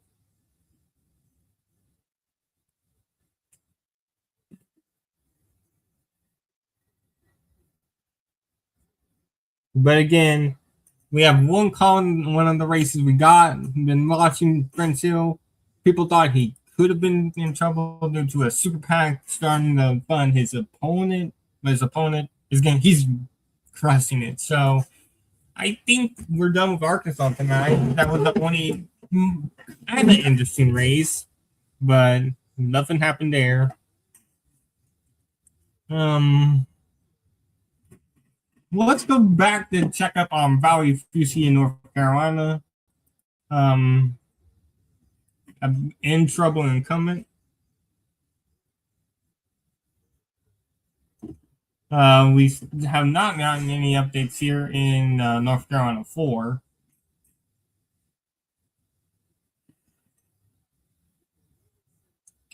Alrighty, so again, we're getting slowly getting towards 50% in the vote tallies in the Texas Senate race. You're Rico, you're feeling a little bit good, but you're not probably not going to be very overly confident until we start getting E-Day votes and start getting Dallas votes. We still haven't got Dallas, we haven't got Williamson, we haven't gotten Hidalgo, we haven't got El Paso, we haven't got Brazoria. Still a ton of votes left, and yeah. All right, we may have a call in the second district of Texas.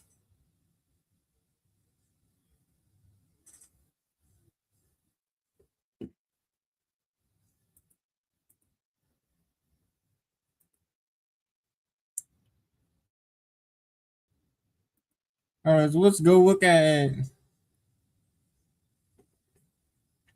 Yeah, this is going to go to runoff here in the Republican primary in the Texas Senate race. Cornyn doing a little bit better than many expected.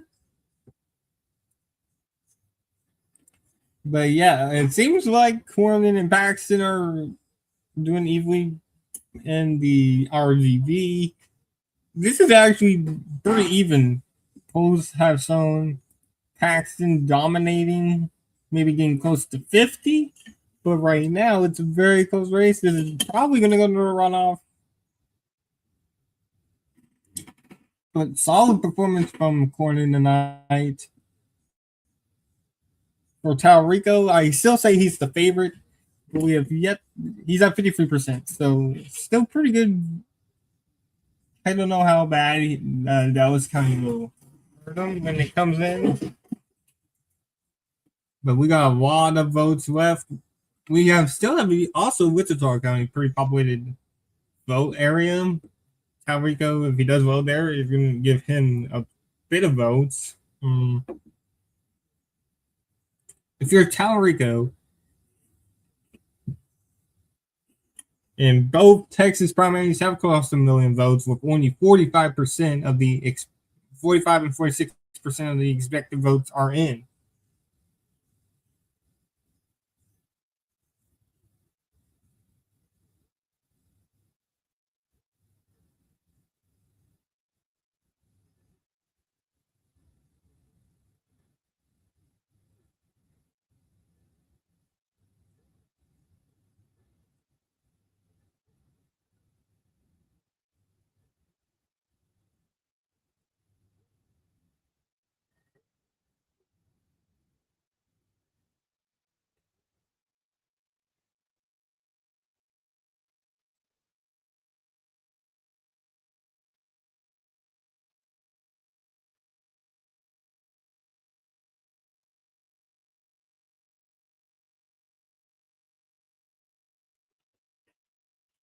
All right, let's go.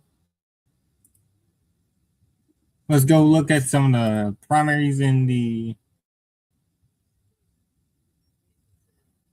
We have no call in the second district.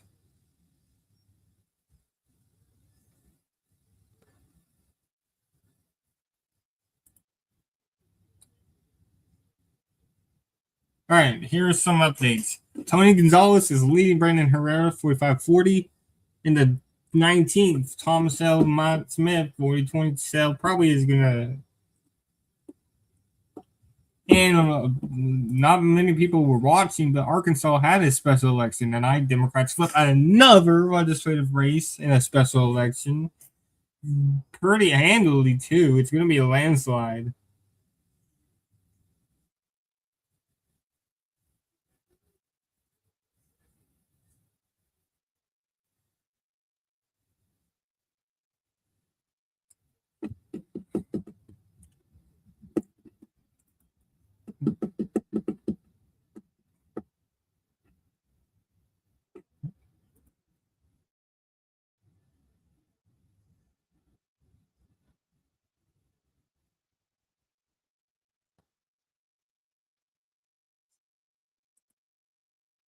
All right, so let's go look at more primaries for Democrats. Obviously, for the 31st. John Carter's at 59%. Still a very weak performance for a long-term incumbent.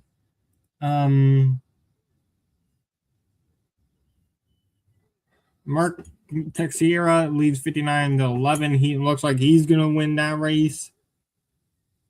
Carlos De La Cruz and John Lujan going at it in the 35th. De La Cruz is the brother of Monica De La Cruz. He is trailing 39-23.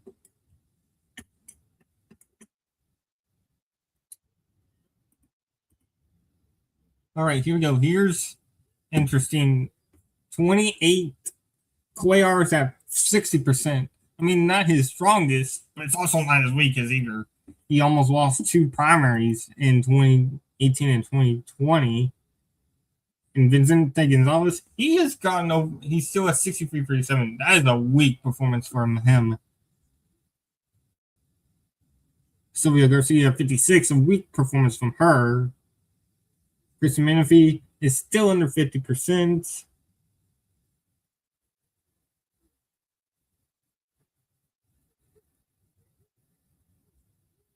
And we got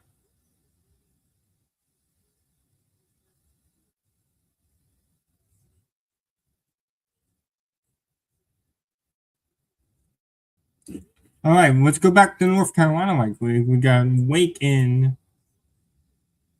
We got Wake County in North Carolina 4. And here we go. Wake County Fusi leads by 2. Okay.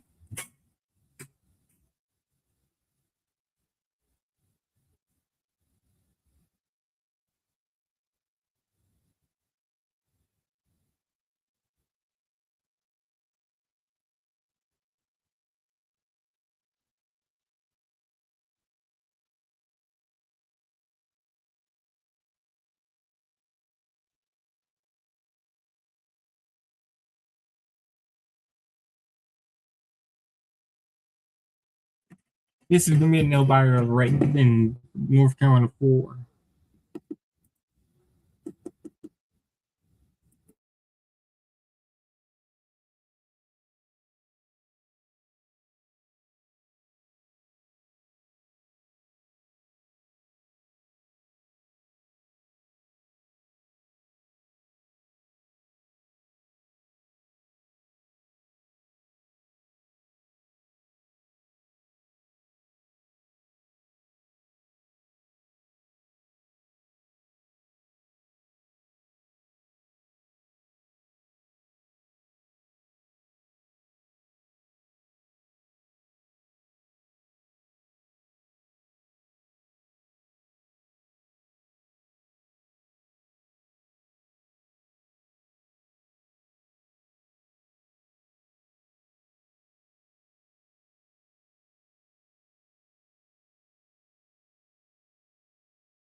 Alrighty, we are back and we are watching the in VoHub.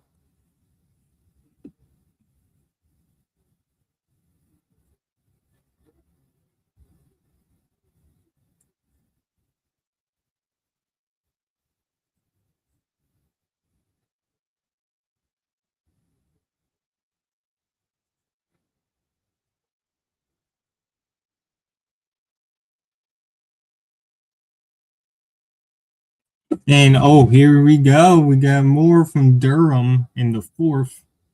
And Fusi Alam continues to expand that lead. He now leads by 3. This is going to come down to the wire.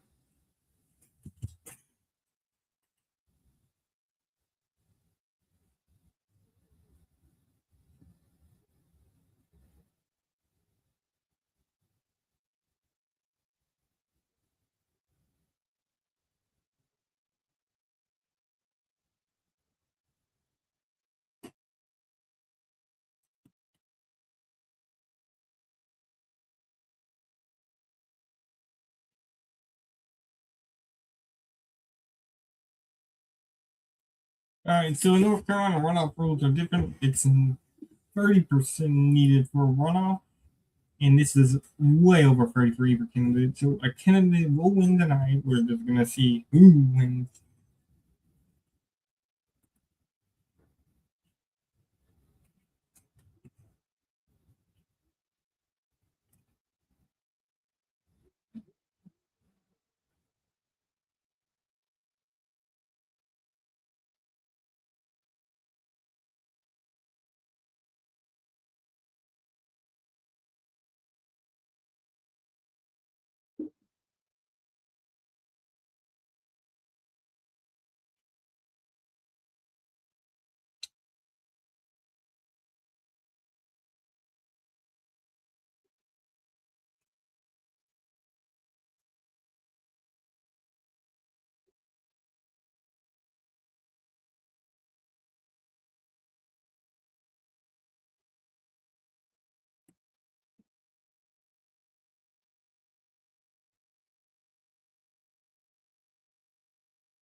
I mean, we're still waiting on votes here.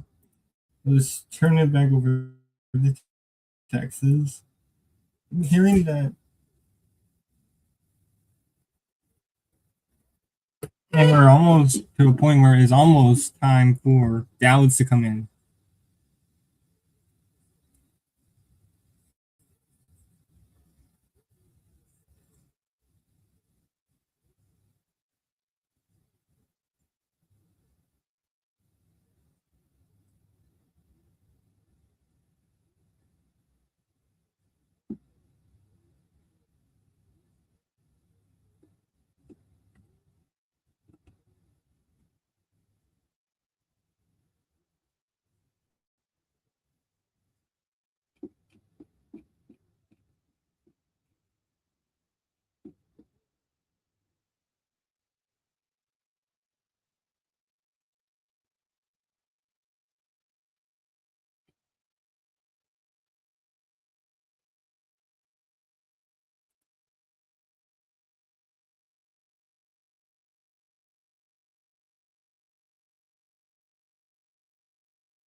We're just getting, we're waiting more. So Dallas County, and then down in the Rio Grande Valley, this race is not over. We're hearing that E-Day vote is not really great for Talrico.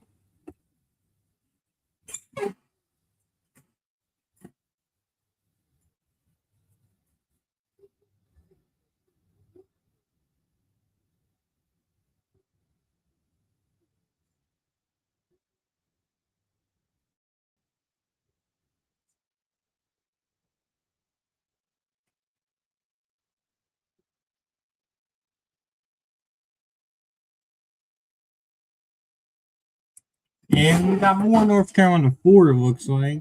Hold on, we got more North Carolina 4.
And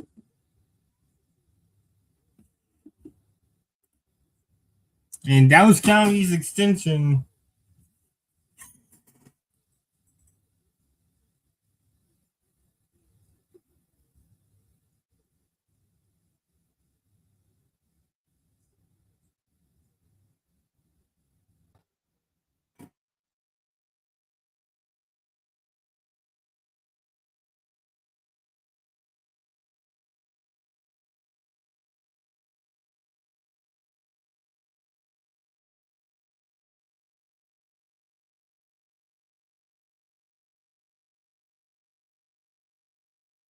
And the state Supreme Court just struck down the extension of Dallas County.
And yeah, we got some confusion on Dallas.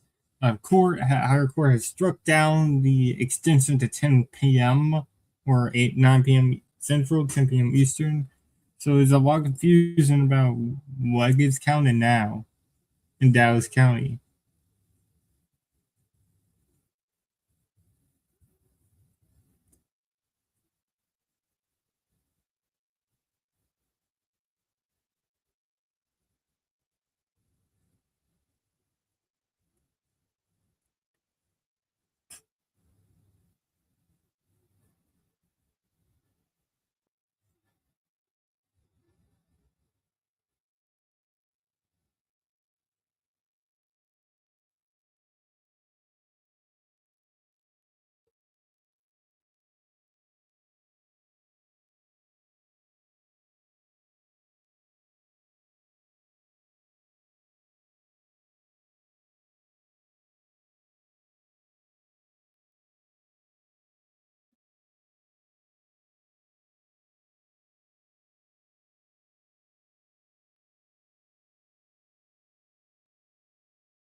No Williamson, no Hidalgo, no Dallas, no El Paso, no Brazoria. That's where we're at.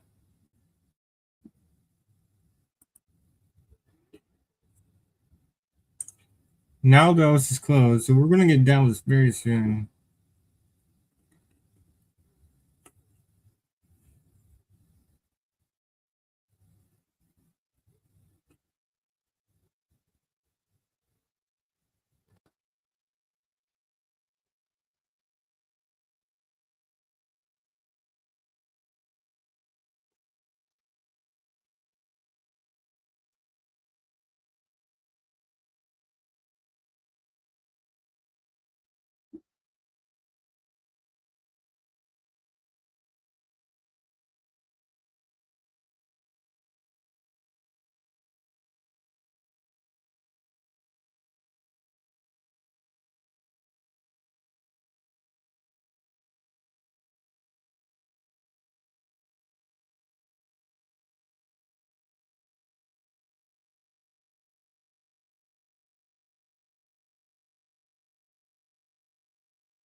And Tarico has crossed 600,000 votes.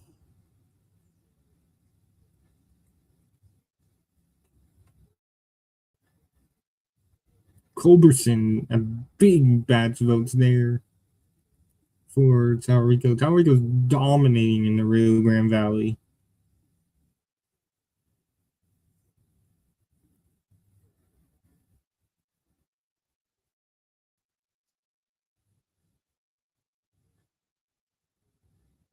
And El Paso is here.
And there RGB El Paso against Rico is doing very well there.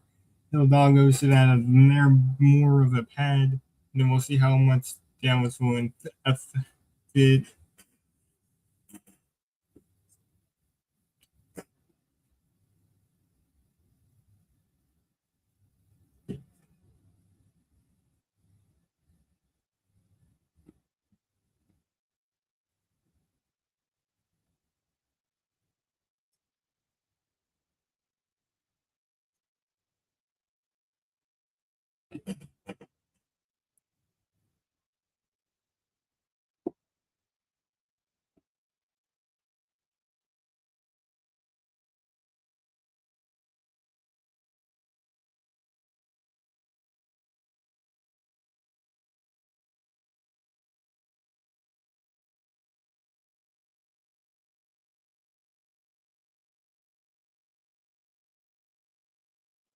And we're at 48%. It's an exact 8 point lead for Cal Rico.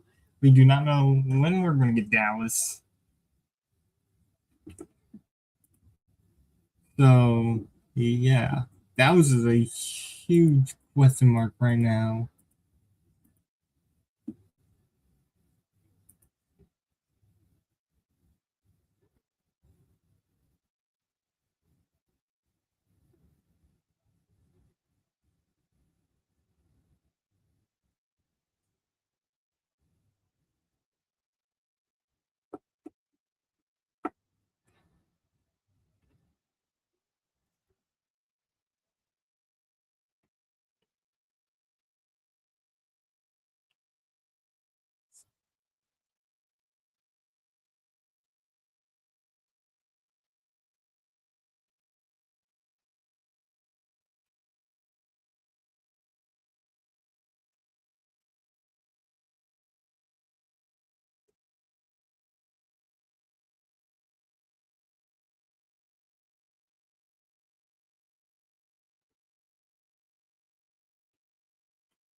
You're looking like Cornyn and Paxton will go into a runoff.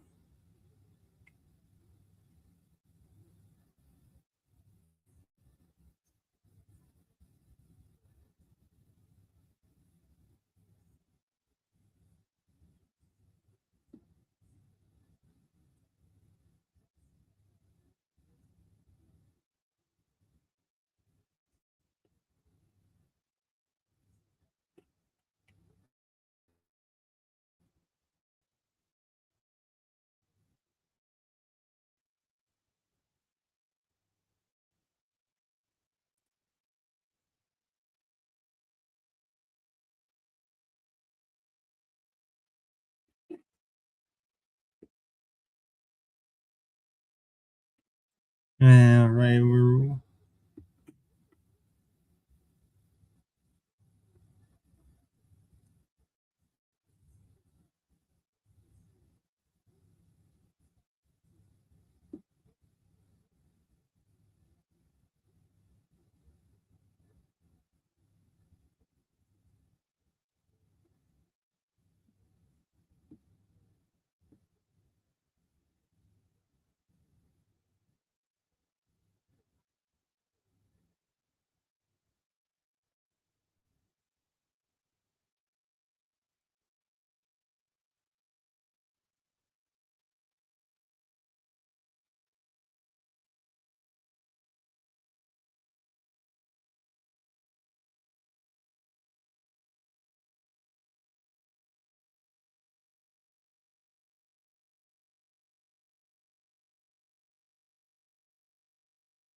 Guadalupe County just dropped. Good little boost there for Crockett as we approach half the vote in.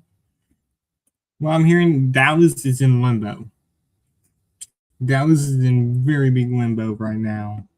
2.5 hours into the stream, Dallas is in limbo.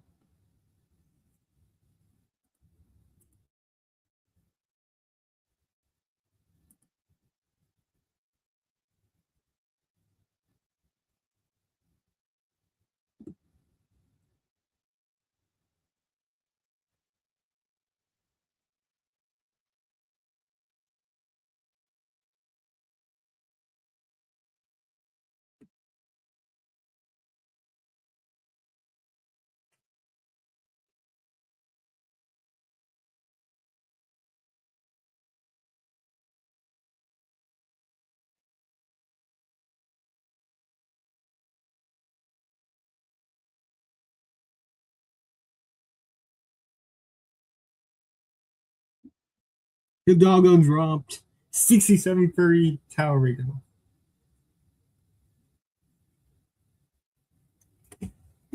We're over 50% of the vote now in Talarico.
More North Carolina 4. We got more results out of North Carolina 4.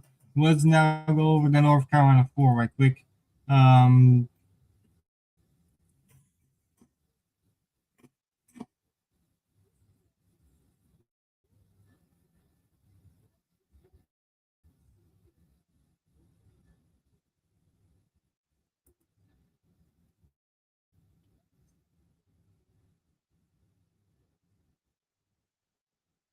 it hasn't come in through New York Times, but Wake did get a long did gain in Wake County, so we'll see what happens.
Disastrous result there in Dallas for Crockett.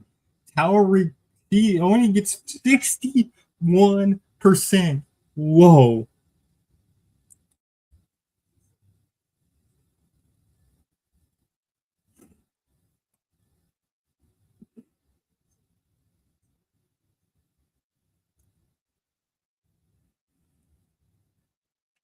Whoa. Not a result that Crockett needed there.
Look at this.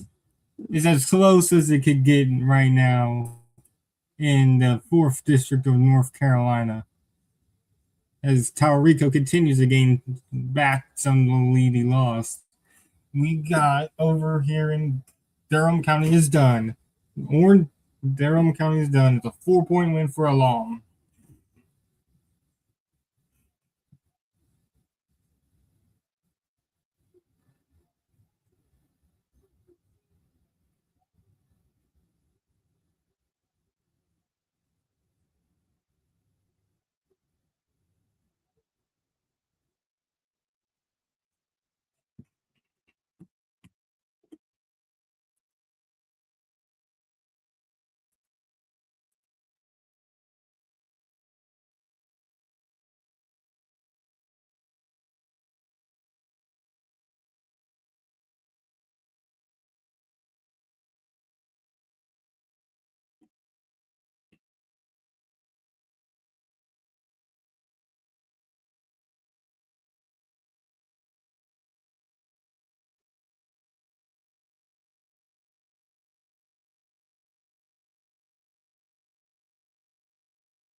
This is going to be a long night still.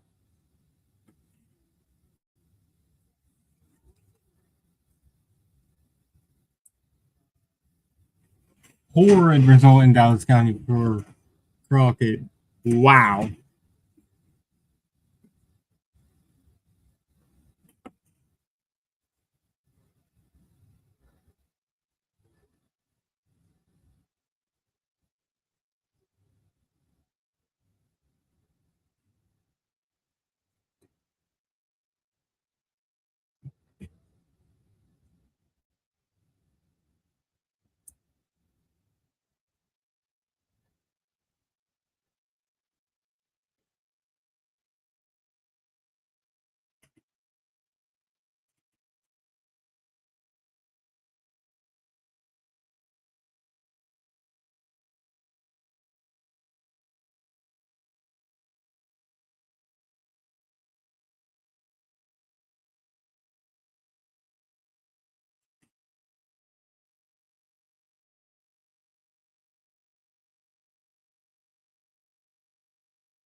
Again, if you're Talrico, this is a great result out of Dallas. Think Crockett probably needed around, in my opinion, Crockett probably needed around 75% there in Dallas to actually make it very competitive. And here comes San Angelo. It is 68-30.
If you're Talrico probably wins because he dominated the RGV.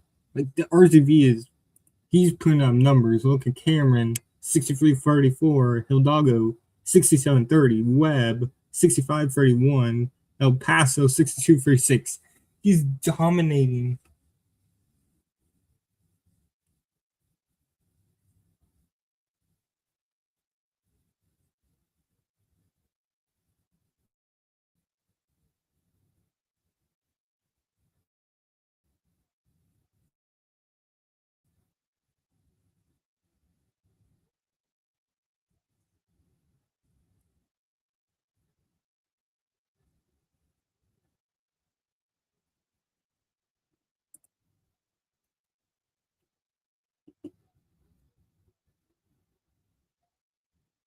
This has just been a horrendous night for.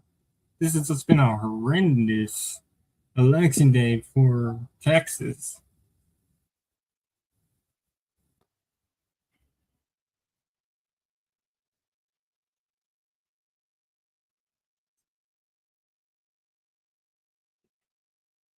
More votes coming in doesn't really change the needle.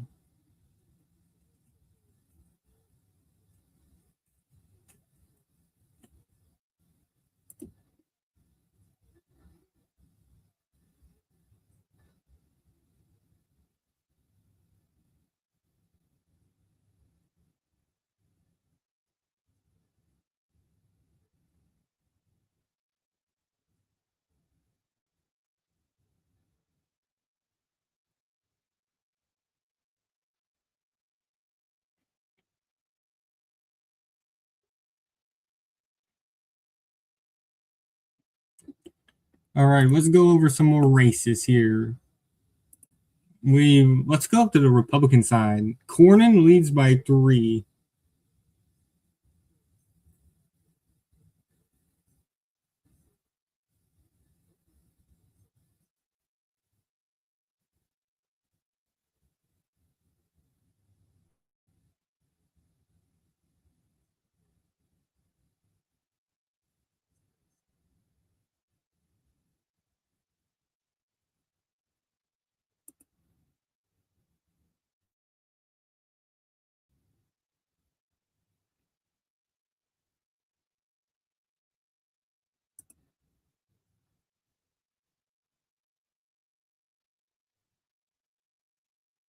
And we got another jump of votes in North Carolina 4. Alam keeps gaining.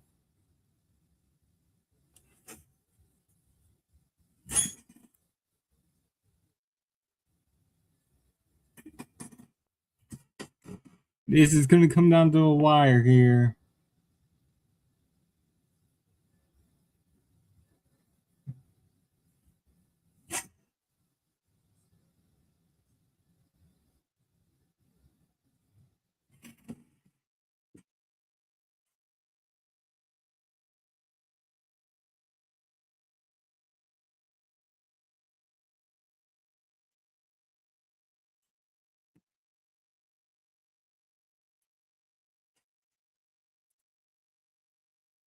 All right, let's look at the Attorney General's race in Texas, the Republican primary here. Chip Roy continues to gain votes here.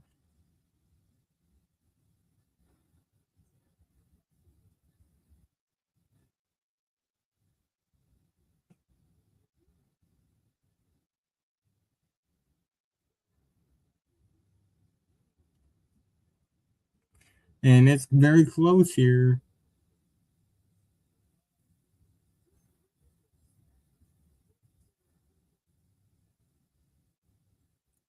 Chip Roy is running it up in the rural areas, but not doing good in urban areas. This is going to go to the runoff, most likely. But let's head back to the Senate race here.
Well, I might be favored in that primary in North Carolina for now. We'll have to wait and see, but I think she's favored now.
And it's official, we got a call.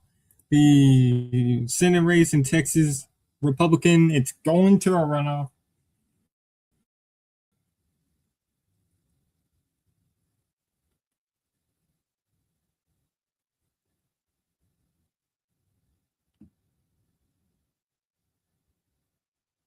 Runoff between Paxton and Cornyn in the Texas Republican primary for Senate.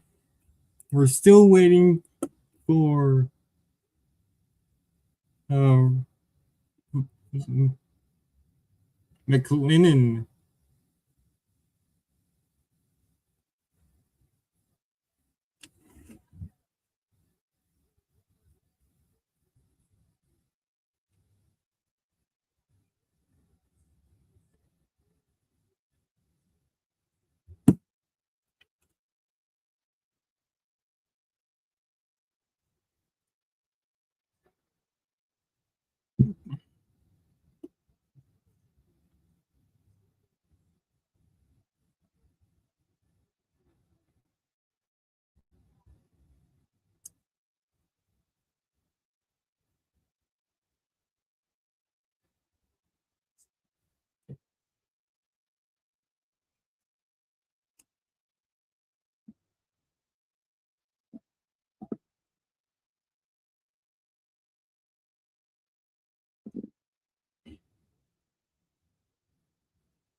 Oh, we got more RGV.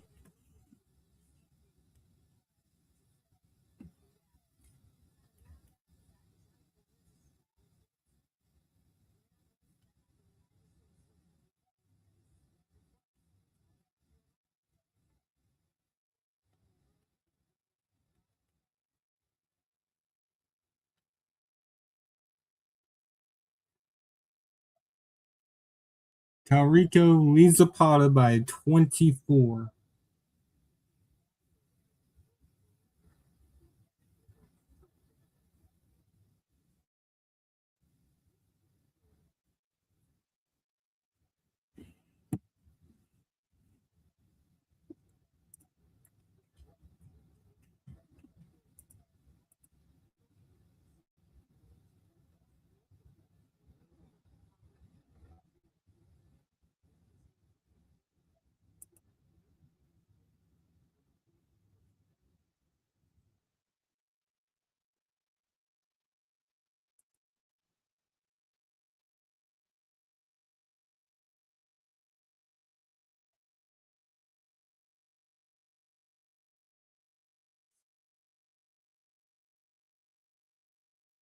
We're still waiting on some more votes. Valverde, Swing County, Valverde County.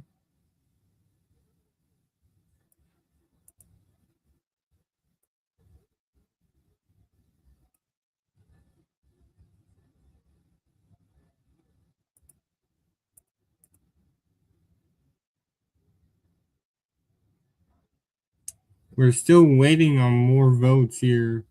The E-Day votes.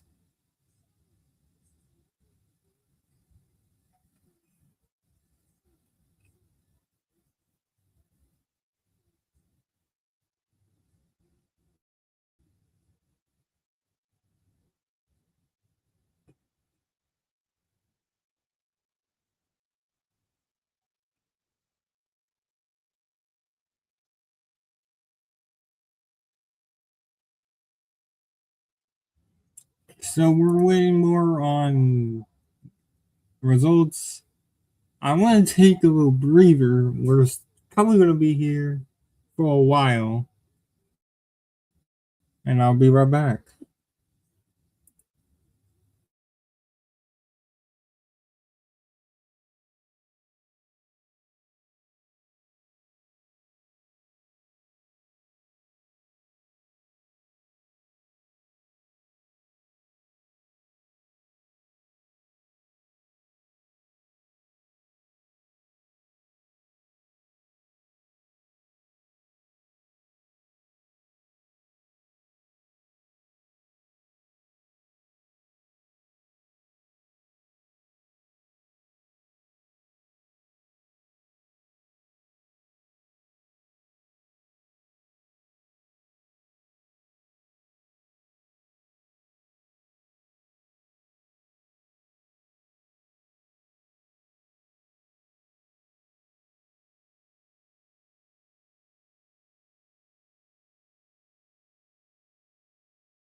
All right, I am back. We're about 3 hours. We're over 3 hours into this stream, and we're just waiting on some more votes here. Crockett has been gaining a little after little.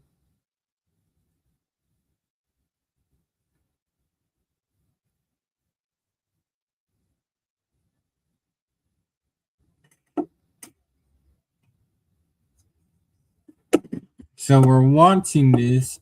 Talrico has a 72,000 vote lead. We have two ties in Dickens and Lipscomb, very red counties.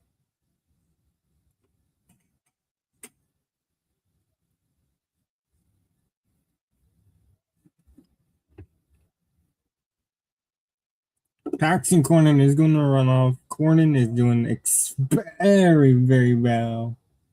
Leslie Hunt doing disastrous for what he gave up. They had the House district drawn for him, and he just gave it up.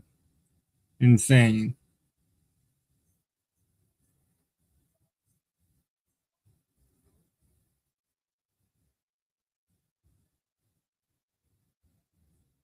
We're still waiting. We're getting more RGV. Zavala not coming in yet. Maverick, Kenny, Valverde, Star.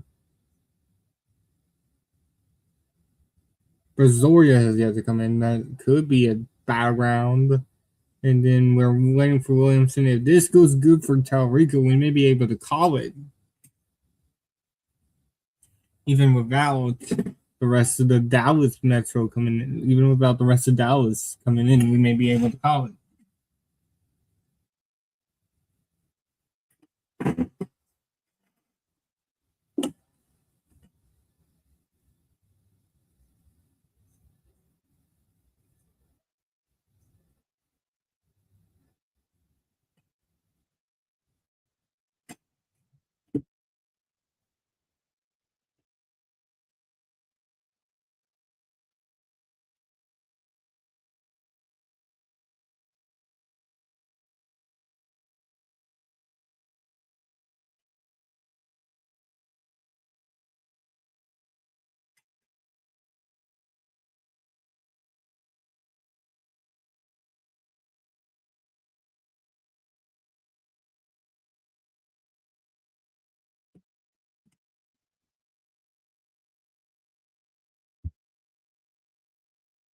We're waiting on a lot of these.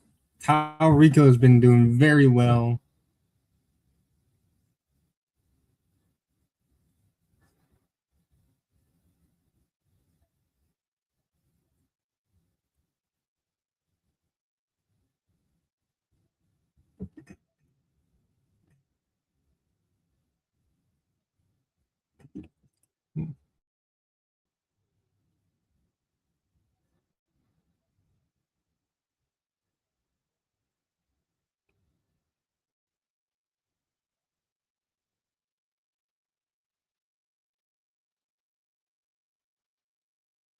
Let's check in some House incumbents here.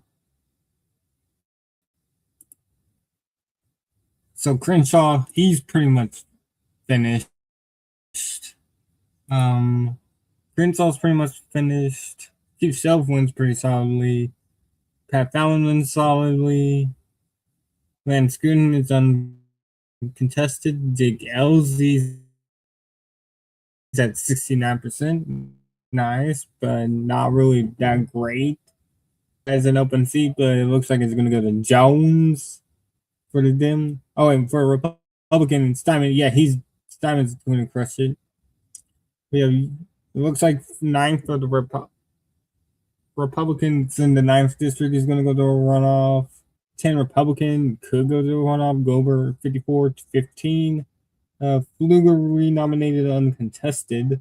Goldman uncontested. Ronnie Jackson 89-11. Weber 90-10. Daryl Cruz uncontested. Escobar uncontested. Sixth, Myra, the 17th Sessions uncontested. Menifee Green too close to call. I say leaves Menifee. 19th, Sell and Smith may go to runoff. Joaquin Castro up 90-8. He's going to win. 21 is an open race. Texera, former baseball star, is going to win 61-10 unless he somehow loses 12% of support. 22, Nels, Trevor Nels. Tony Gonzalez is up by 5, surprisingly. Bedland Lane leading in 24. And Roger Williams wins. Brandon Gill wins. The 27th crowd wins 73-27. Henry Clare is at 56%. That is not great. Neither is what's going on with Sylvia Garcia. She's also at 56%.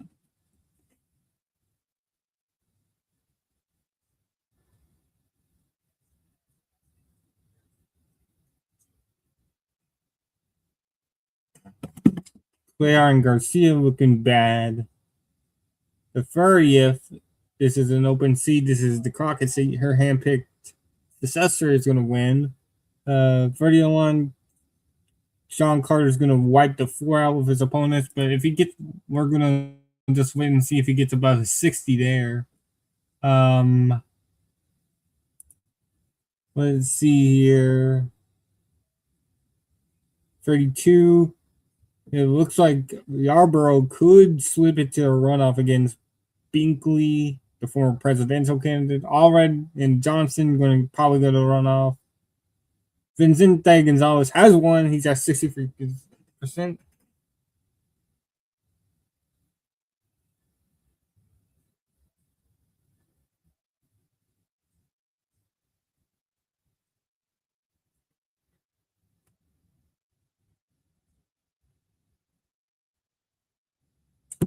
All right. But that was a nasty result for Vincente Gonzalez. 35, both races will probably go to the runoff. 36, Brian Babin wins 81-19. Greg Hessar is going to win. And 38 to replace Leslie Hunt. It looks like Bonnock may somehow fall into a runoff as well. Very early in some of these contested races, but it looks like most, if not all of them, could go to a runoff.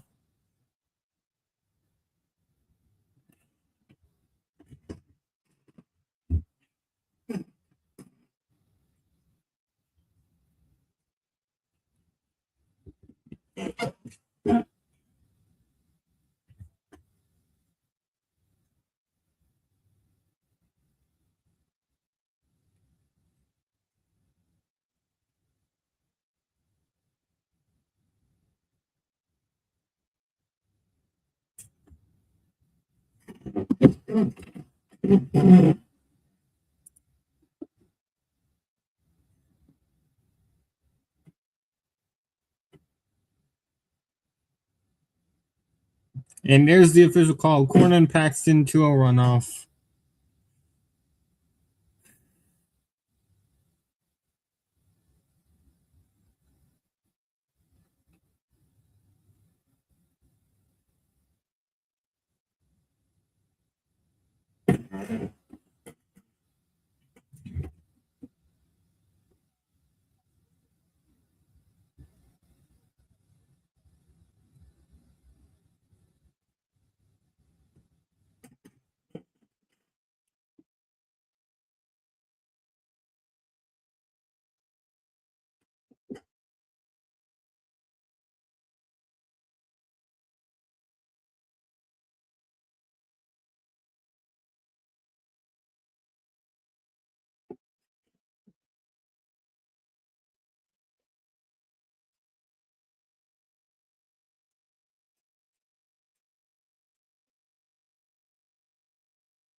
It's just a bunch of waiting now, folks.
All right, guys, we got an air update. We're at the 10 o'clock hour, and we got a brutal drop out of North Carolina for alarm.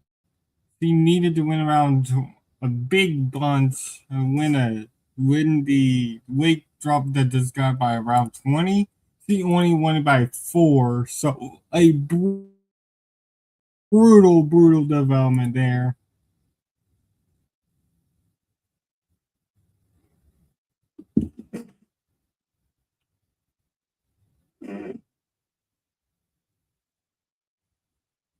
Hasn't updated, but brutal result in Wake.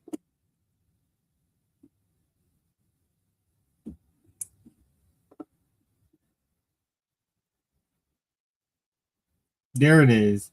Brutal result in Wake. Uh,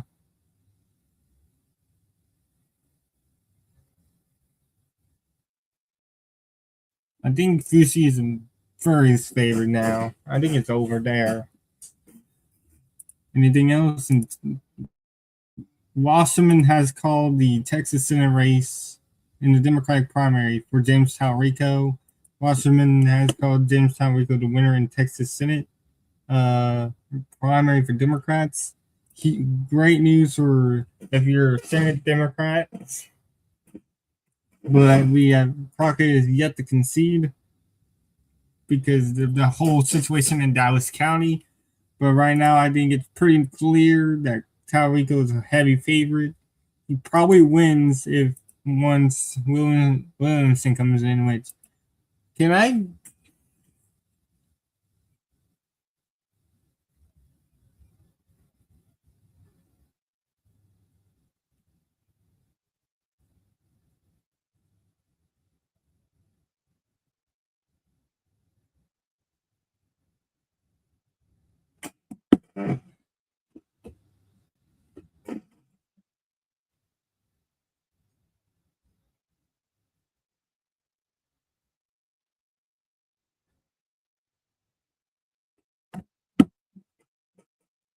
I think I'm gonna go until this race is called.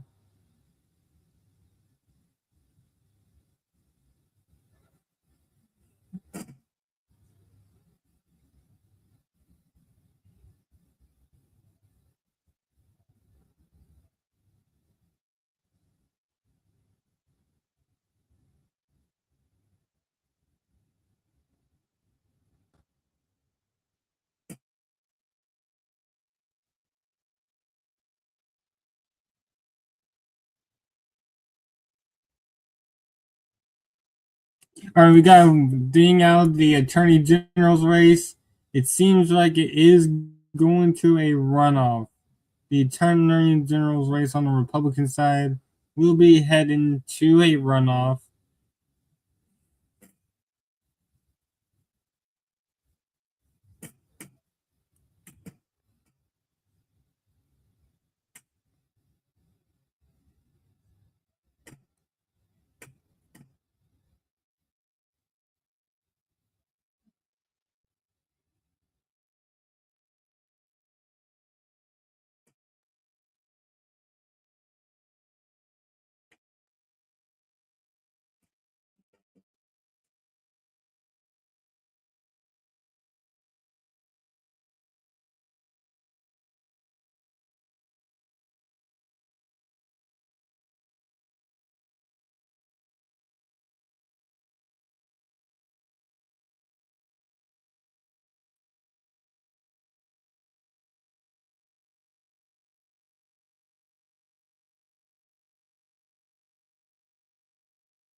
we're still waiting on key counties here in the Texas Senate race to officially declare a winner. We're watching Brazoria. We're waiting on Brazoria, Williamson. We're waiting on more votes out of Dallas and Harris. If I had to say, I say it's pretty much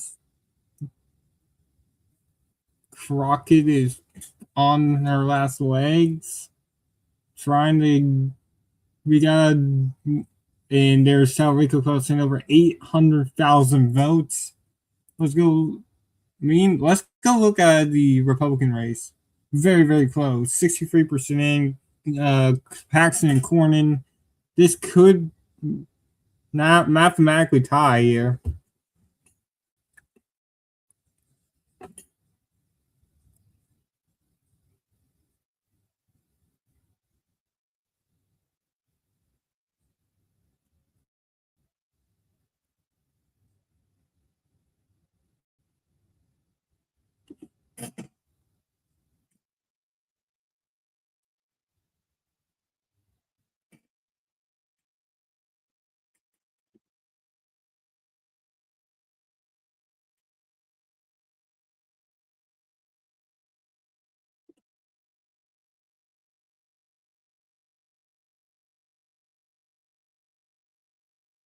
And I think we got a call in North Carolina 4.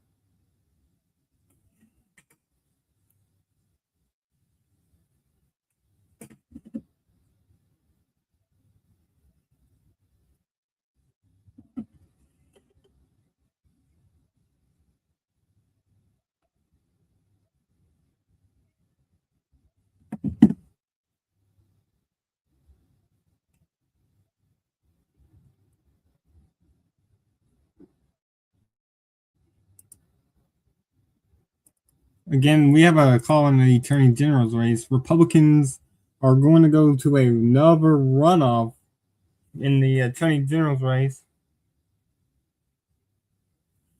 Roy and Chip Roy and Mays Middleton are going to go to a runoff. It was a pretty solid competition there, and it's going to end in a runoff. Let's see here. We have yet to get the big counties, Brazoria, Williamson. Those are really the big ones we're waiting for. And there we go. There is Brazoria dropping. Brazoria dropping. Its Rocket 6238.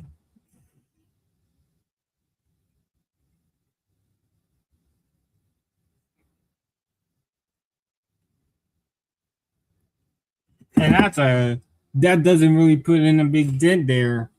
Crockett only gains 5,000 votes out of that.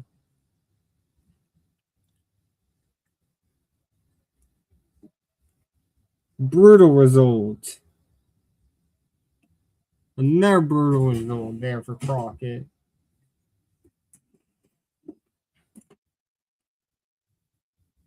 Let's see, Paxton.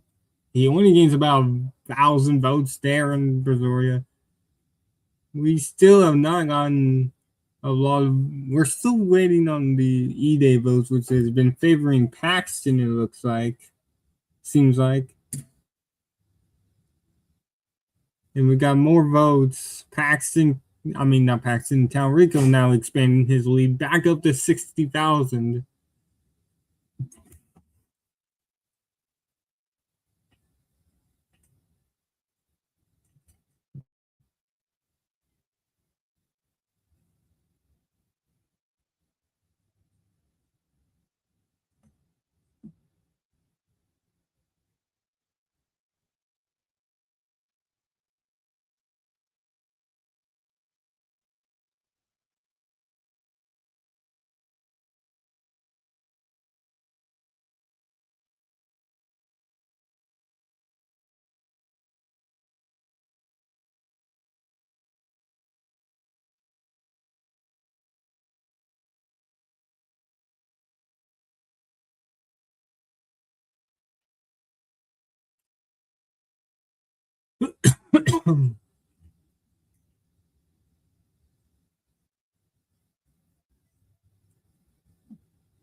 All right, let's go now. Let me get you guys updated on what's going on in the house races. So,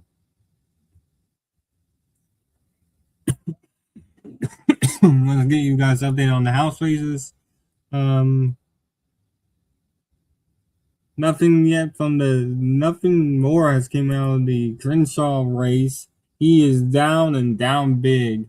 That may be our first incoming to go down. Many thought it would be Fushi, many thought it would be Tony Gonzalez, but no, it's going to be Dan Crenshaw who goes down to defeat first.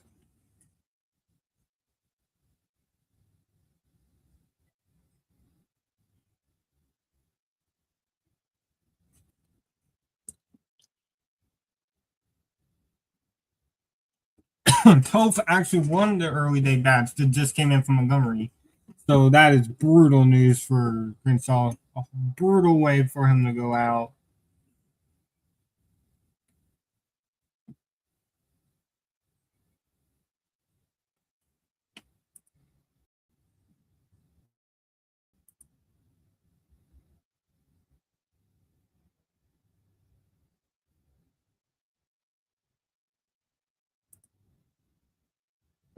So we're about 3.5 hours in. We're still waiting.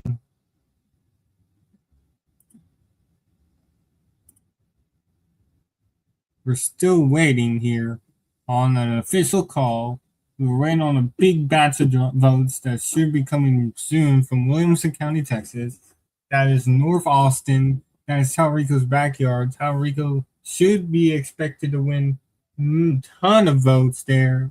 He should be expected to get around 60, 65, maybe 70% there, which that would probably put this race away. Dave Wasserman of the Cook Political Report has called this race for Talrico. Menifee, let's go over some house results. Menifee Al Green, that's going to go to runoff. Brandon Herrera, Tony Gonzalez, that will probably go to runoff. Johnson Allred in 33 of Texas, that's going to go to a runoff. In Texas, 2, Dan Crenshaw will lose renomination on the first round. She seems like she just eked out a challenge from a Bernie backed challenger.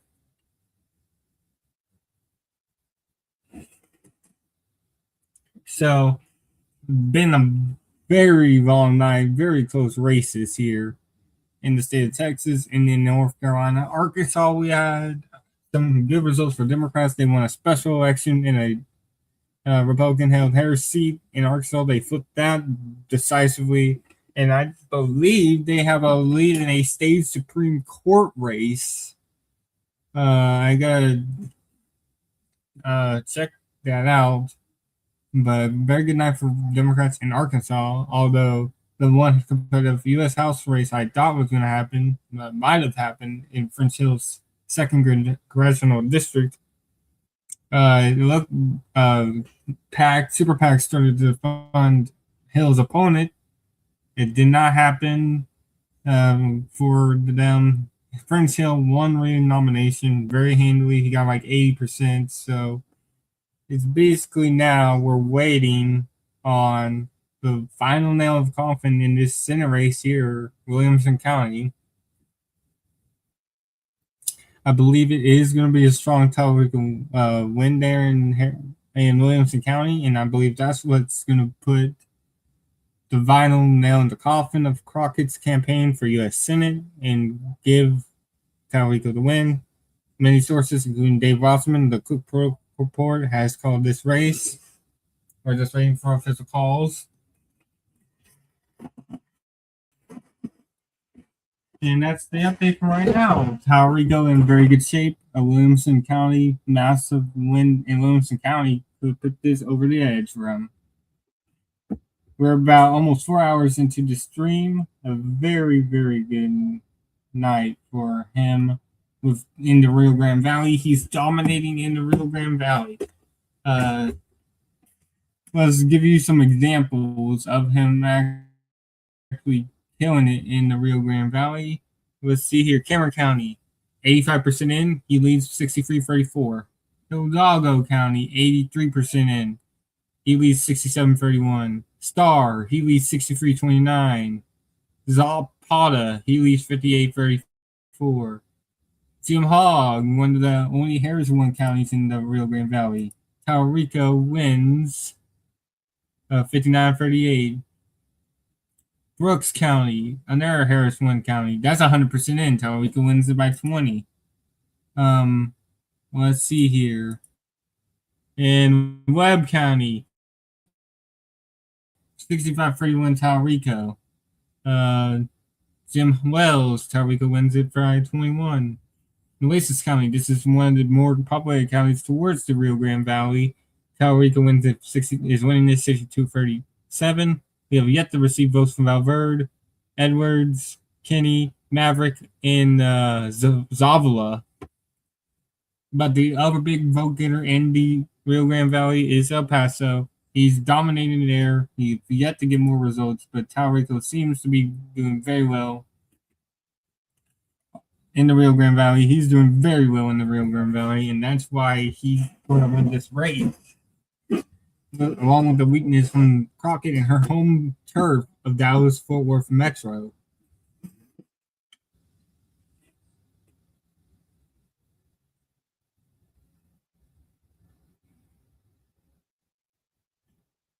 That's crazy. So the North Carolina Senate president is losing his primary right now by 2 votes. Wow.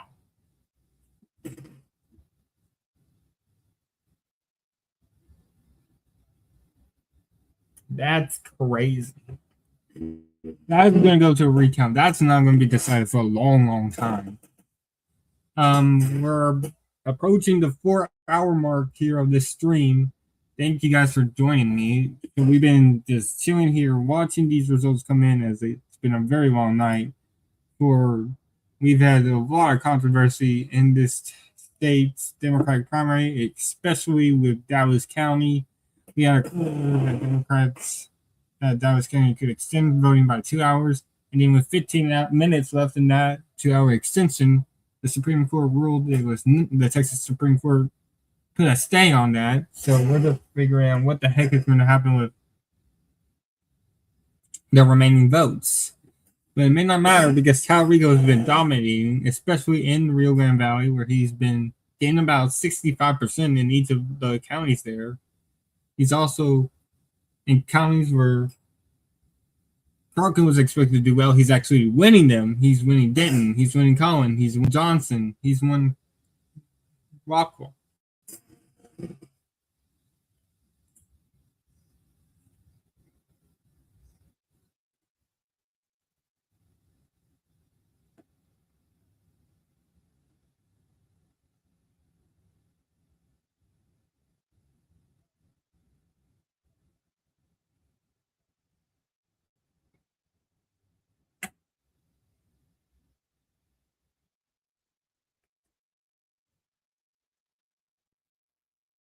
Taurico is dominating the same day. It's getting better with the same day. It's looking very bad for Crockett. I think Taurico's got this. Again, we're just waiting on the Austin Metro County of Williamson. That's Round Rock, Georgetown. Uh, and with our runoff in the Republican side, he's going to have a good 3 months of fundraising and for this general election, which is going to get very expensive. So with James Taurico winning on election night, and with Cornyn and Paxton going to runoff, he's going to get a good advantage on fundraising, on getting fundraising and everything. While Cornyn and Paxton are just going to go out at each other in the runoff. So again, the reason why Taurico is winning and will end up winning this race is because he dominated down here. That was a bad circle. He's dominating right and then here in Dallas Fort Worth, and then Dallas Fort Worth, and then Dallas Fort Worth. Oh my goodness.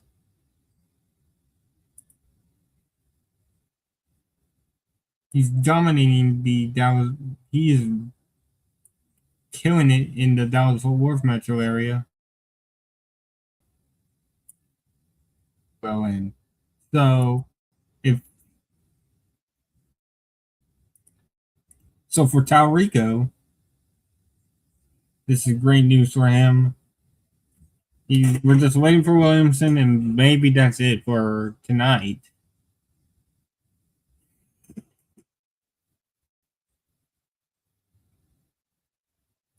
So we're just waiting on some of these other counties.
All right, so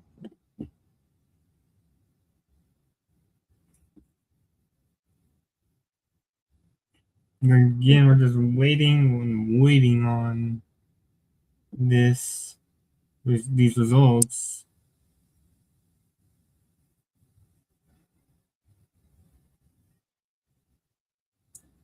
In this race. And I think if you're Taurico, you're feeling pretty good. I have no. Let me go check and see uh these see what any updates.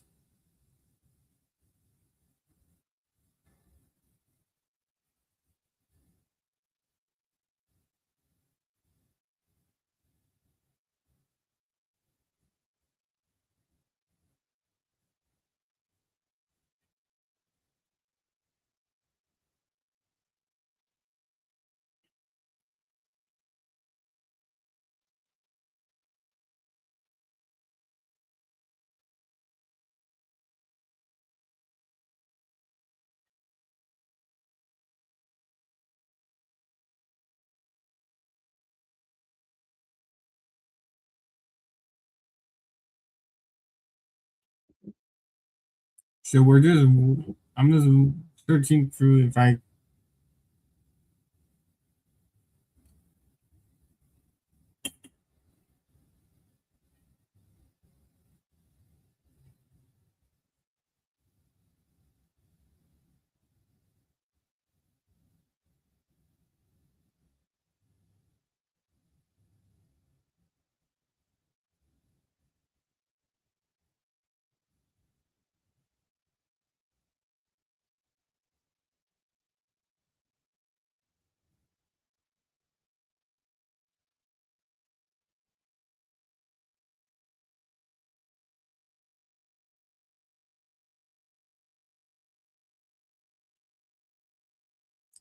All right, so there's not any updated results here in regarding what's going to happen with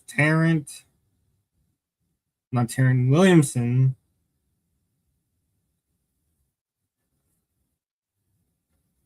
And we got a call. It is going to go to a runoff. We got Tony Gonzalez and Brandon Herrera are going to their second runoff in a row.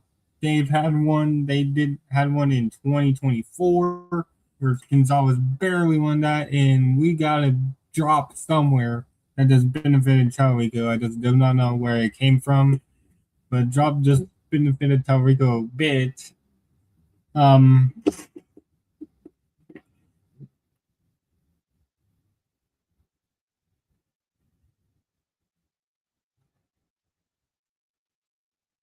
Again, we got a call. It's going to be a runoff in Texas 23.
All right.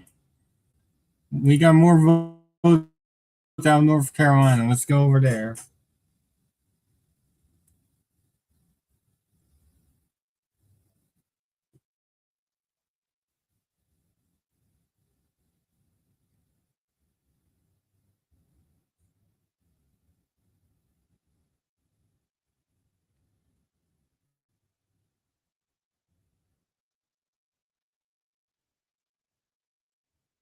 Alam just gained more vote, but still not enough there.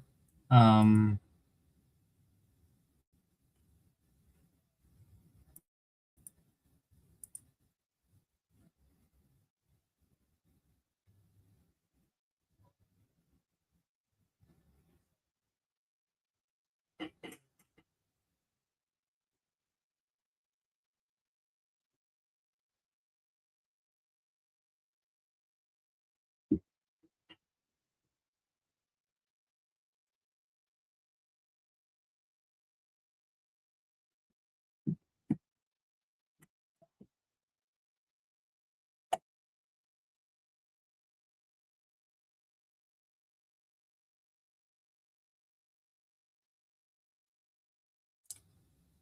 Harris, oh my god, that's where her thing is.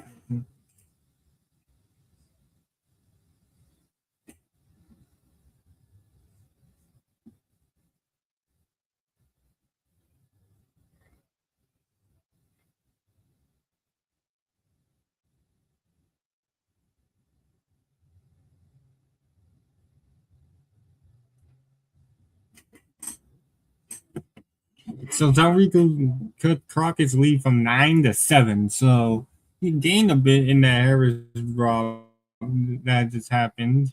Um, I guess that's what his game was.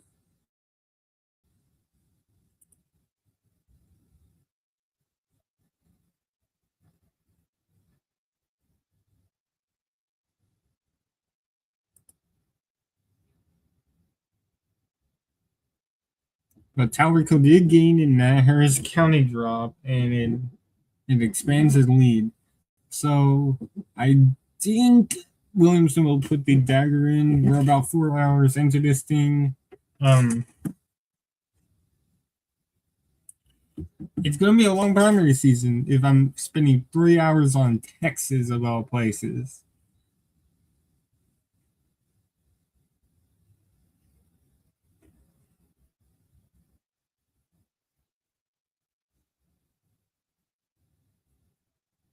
I think this is a great time to say if you have committed to watching these last 3 hours, then if you are amazing. Please like the stream if you have not. Uh, it helps my algorithm with my coverage. So yeah. Back to where we're going here. Williamson County still that's the biggest batch of votes that are out. Williamson County, that's North Austin. I mean, Cal Rico gets as much as he did in the A's in down here with the rest of the Austin San Antonio area. I think he's gonna win that by a lot, and it's gonna extend his lead a lot, and he's gonna probably win with that.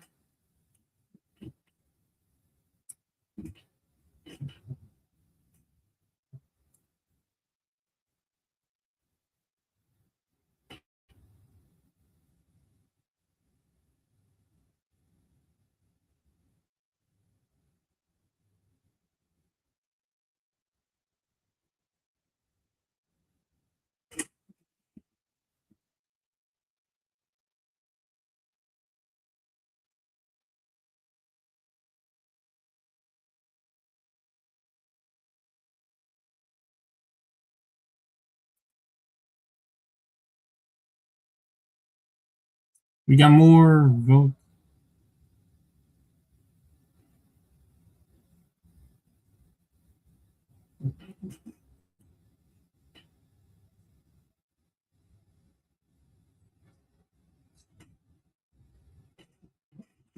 So we are waiting again on Austin to drop Williamson County. I don't know what's taking so long there to drop vote, at least early vote.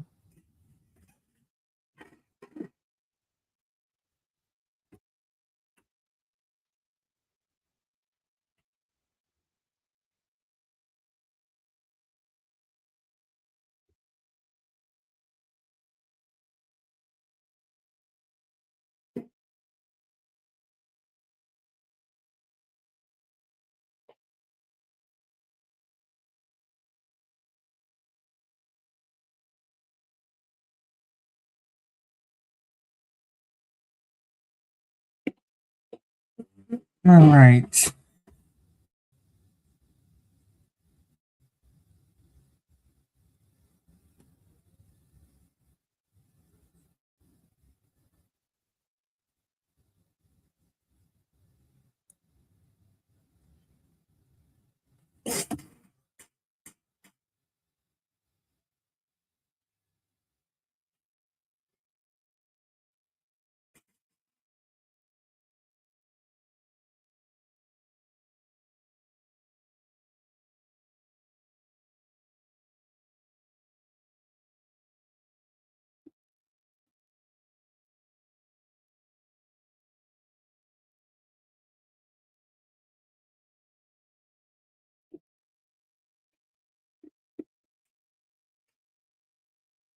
Rico just gained some more. He flipped back McLennan County to his side. We're all out to Waco. That's Baylor University.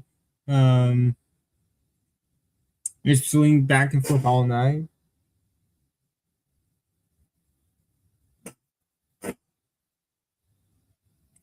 We're still also watching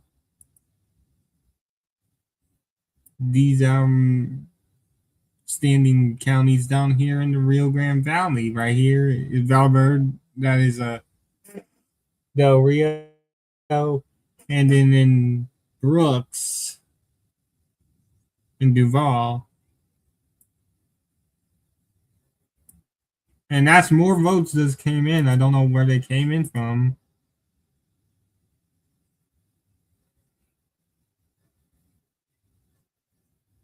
Colin just came in.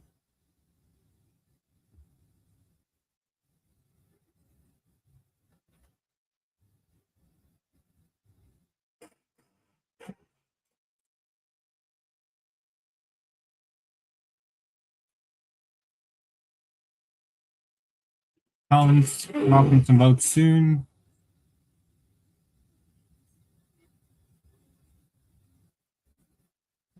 Fort Bend is not looking good. For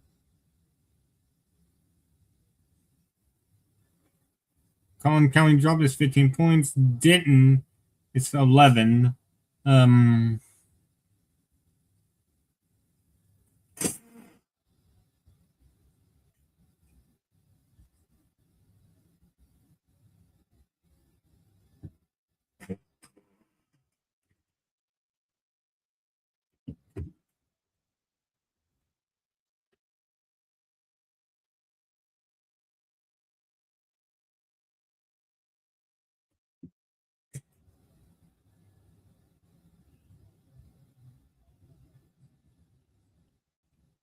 Let's check on the Republican side where it's very close. It's now within 2 points and narrowing for John Cornyn as we approach the 4th hour of this stream. 4 hours of this stream. And thank you for joining me for hour number 5. We're gonna go until maybe 11:30 Central, so in their hour, maybe. So if we don't get any results, I'm gonna go until 11:30, or until we get a.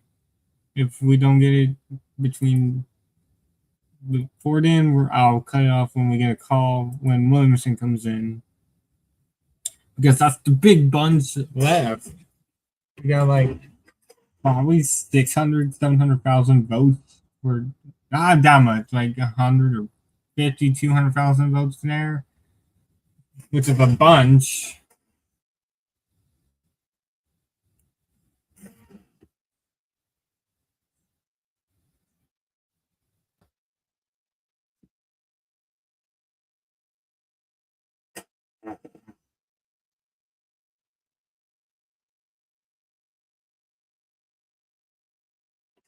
We're still waiting here on Williamson County. I don't know what's taking it so long.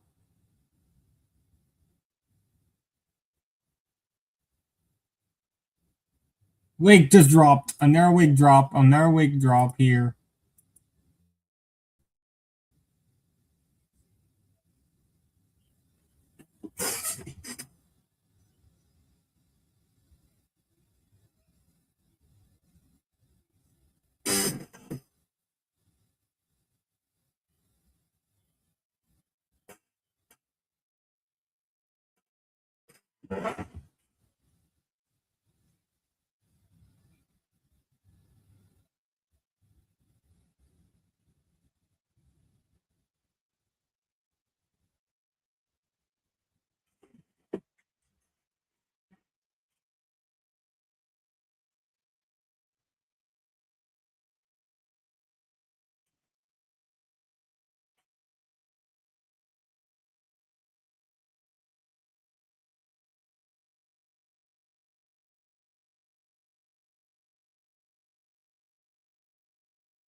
You see, we'll survive narrowly.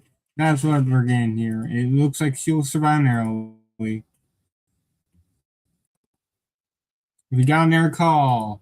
It is Dan Crenshaw. He is done. Dan Crenshaw is finished. They Morgan Carlson, Dave Wasserman, the House reporter for the Cook report, that he's calling it for his challenger. So the first incumbent goes down, and it is not who you think. Everyone thought it was probably going to be Tony Gonzalez because of all the scandal and stuff that he's been dealing with. But no, it's Dan Crenshaw, and Crenshaw's got cooked. I think he's going to lose by like 20, 25 points.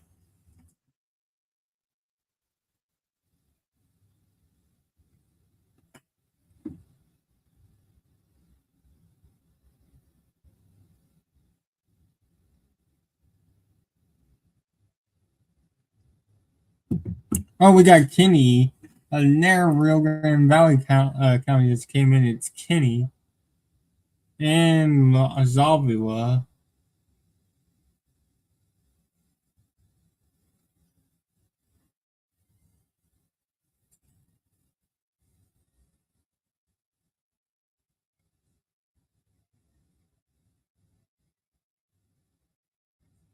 No, Kenny did not come in on the Democratic primary, but we did get Zavila and 53-44. One of Cal Rico's weakest performances in the Rio Grande Valley. But still, he wins it pretty handily.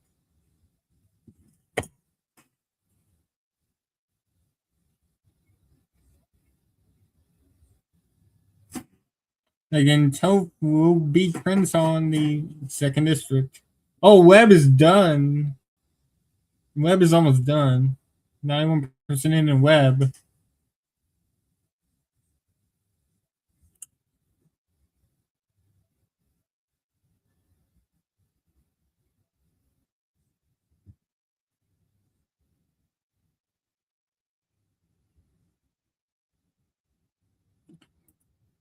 So we're just still waiting on Williamson County. Don't know why it's taking so long.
Or we're just watching Williamson County. We need.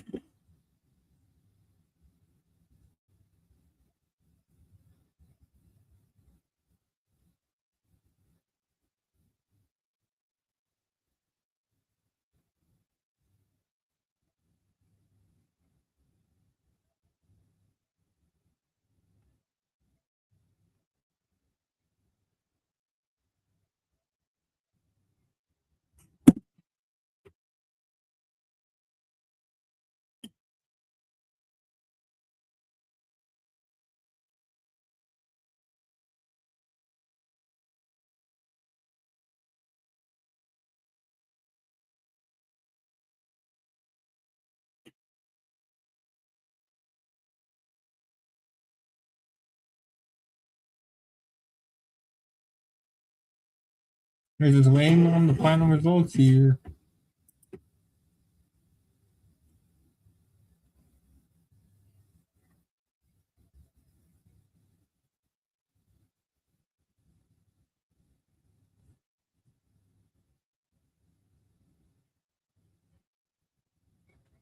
Bear dropped.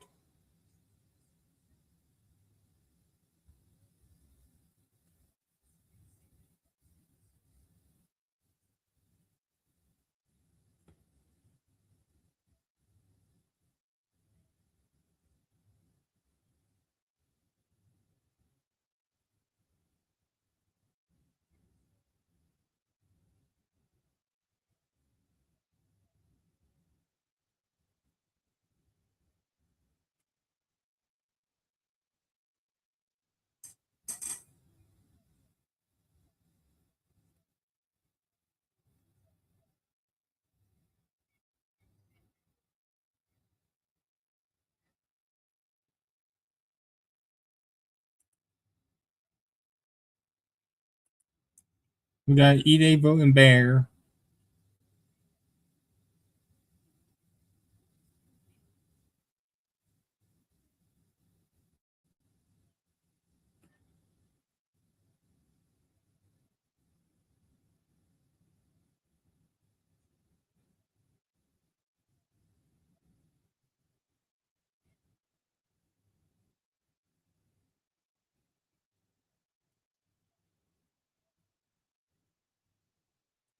All right, so we're not about to end this stream, so we're gonna just gonna pay attention on this for right now. Still waiting on Williamson. I don't know why it's taking so long for most of these counties to report.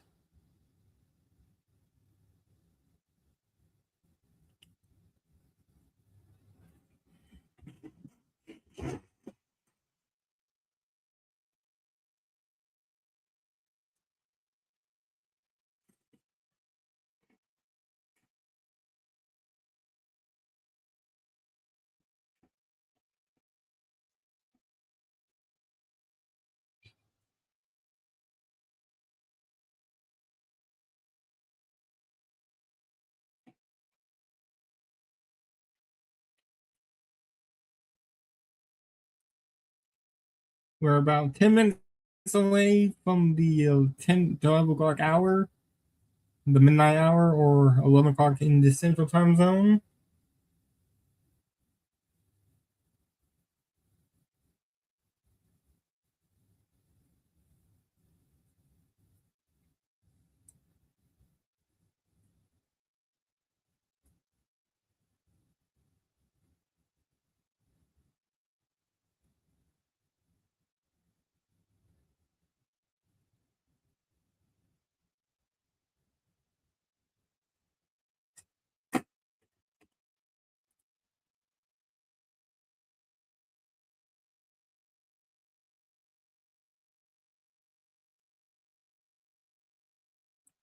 But Talrico's dominating in the rural areas, and then in the Rio Grande Valley, is also dominating in the Austin area.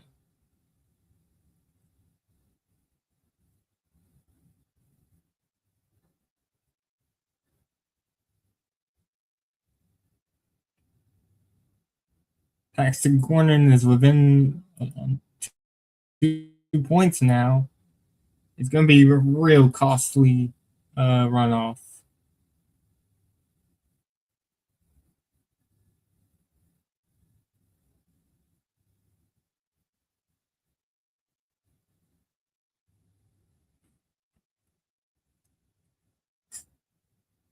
Oh, Kenny County just dropped. It's Talrico 51-43. Again, not again another one of a weaker performance in the Rio Grande Valley for Talrico. But he still does pretty good there. By wins by 8 points. Still a very good result.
We're just right now waiting on the final results. We're finally getting some more results here.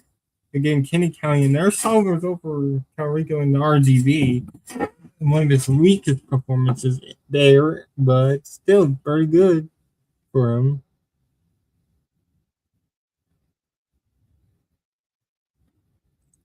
Another vote drop. Talrico continues to expand his lead.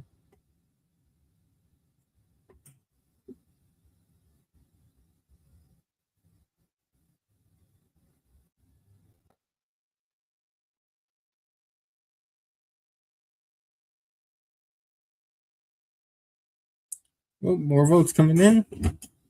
Yeah, they're falling in very solidly here. More votes coming in. It's not from the big boys.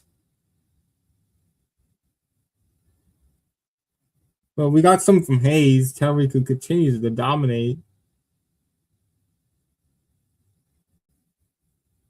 Again, I think we're getting close to a point where Talrico is going to win.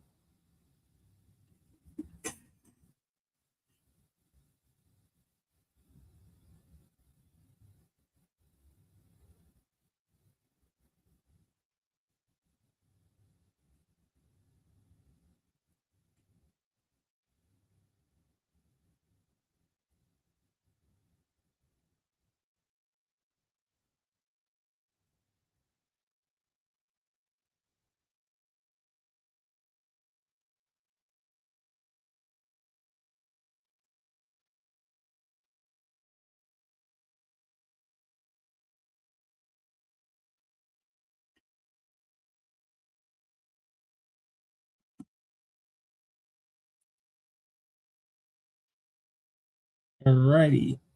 Oh, Pecos County. Crockett had a lead there until recently.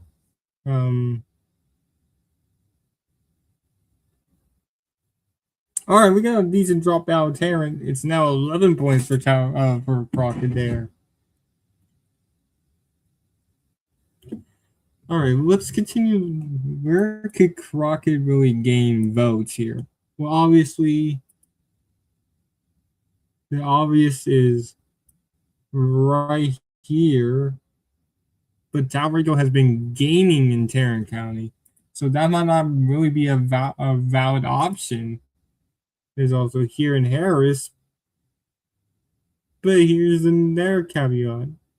Talrico is also gaining there in Harris as well. So Crockett,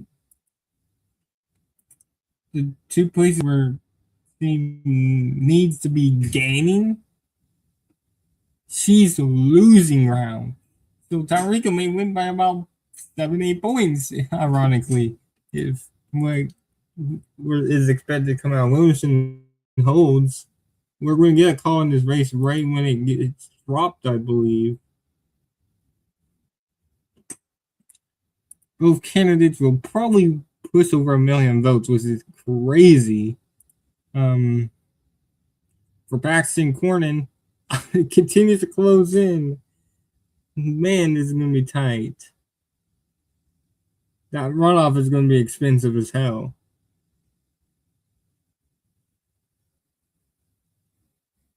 Okay, I think Webb is at 91. Cameron's at 95. So Cameron's done. So I think we're starting our final results in the Rio Grande Valley here. 10:58 p.m. We're approaching the top of the next hour here. So it's really been a great night for Talrico among whites and Hispanics. Crockett underperforming where he needed to do needed to dominate. He underperformed Harris, underperformed mightily in Dallas, underperformed in Tarrant, underperformed in Denton, underperformed in Collin.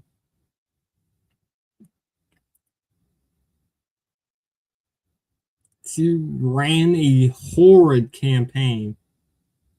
The fact that Crockett had more national more exposure, and more name rec, better fun. She was from Dallas, and the fact that she lost tonight, she only got 60% in Dallas. Well, the only votes we got out of Dallas, she got 60%, which she needed like 75 there. And then to continue to underperform and even lose the rest of the Metroplex. I think this is one of the worst career decisions that I've seen a politician make. Wesley Hunt also dumbass. I don't know why he decided to abandon the seat that was literally created for him to only get 13%, which was his literal low end of what he was polling. Like, so really, it's just been two congressmen from Congress people, Crockett from Dallas, Hunt from Houston, banking on potentially running up the numbers in those areas to potentially sneak out a win. Well, for Crockett to win, for Hunt to sneak into a runoff, and it just you just basically pied yourself in the face and made you look like a damn clown. And that's really the point of how, like, Talrico ran a very masterful campaign tonight, this cycle. And yeah.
There it is. Williamson County has dropped.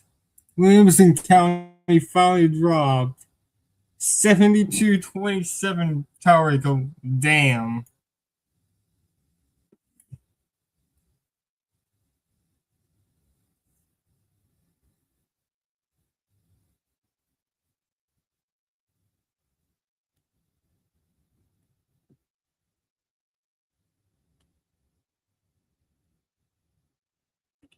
Damn. He gained 22,000 votes out of that.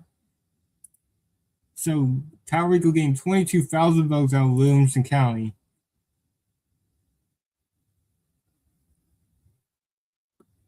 I think that's it. I think we're going to get a call very soon here. We're going to get a call very soon here. James Taurico is going to win this race. We just do not know how much is going to be the margin here. But the county we've been waiting for like 4 hours is finally here. And it came in 72-27 Taurico. And he gained 22,000 votes. His lead is now over 100,000, and I don't see where Crockett can catch up. I think we're going to get a call very, very soon here in the race.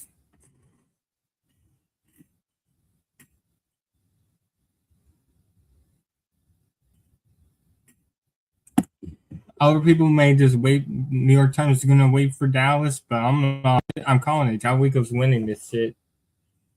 It's going to be a very big, decent win for Taurico when it's all said and done. I'll continue the margin watch, but I think this is pretty much it for him for Crockett. Like Taurico has been dominating Austin area. Crockett just gained a little bit, but doesn't really matter. Like Taurico has hit the big bonuses he needs. He got 72 in Williamson, 76 in Travis, 73 in Hayes, 66 in Comal. He got 67 in Caldwell, 58 in Bastrop. That's kind of disappointing in Austin, but still dominating there. He did what he needed to do in Austin. He did what he needed to do in the DFW Metroplex. He did what he needed to do in the Rio Grande Valley. He won it. Taurico's going to win. It's just going to be how big is the margin, and can Crockett's and Taurico can how much does Crockett and Taurico can get over this and start to build what they had the coalition for November.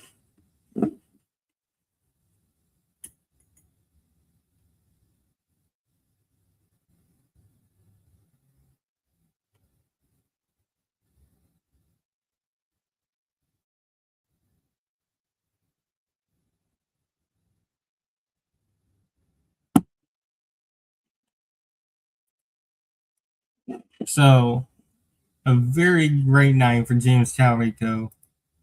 The worst case scenario for Democrats was this going to run off, but they got their most electable candidate won. The Republicans are going to run off.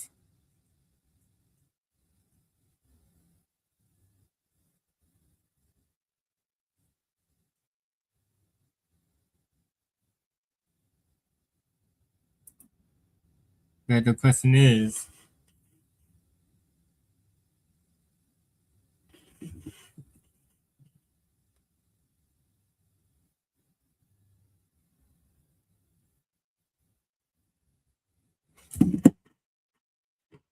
I think this is where I ended. I think I'll wait for a few more votes, but I don't really know how you can come back from this deficit to Crockett. Like Harris, maybe you gained some, but Talrico gained in the last drop. That was Talrico outperformed what he did was overperformed mightily there. But yeah, I think this is where I'm gonna end it. 4.5 hours in, and I think this has been a very successful night. Let's just check in one last time on North Carolina 4, see if we got any more updates because I think we may be getting close to a call there.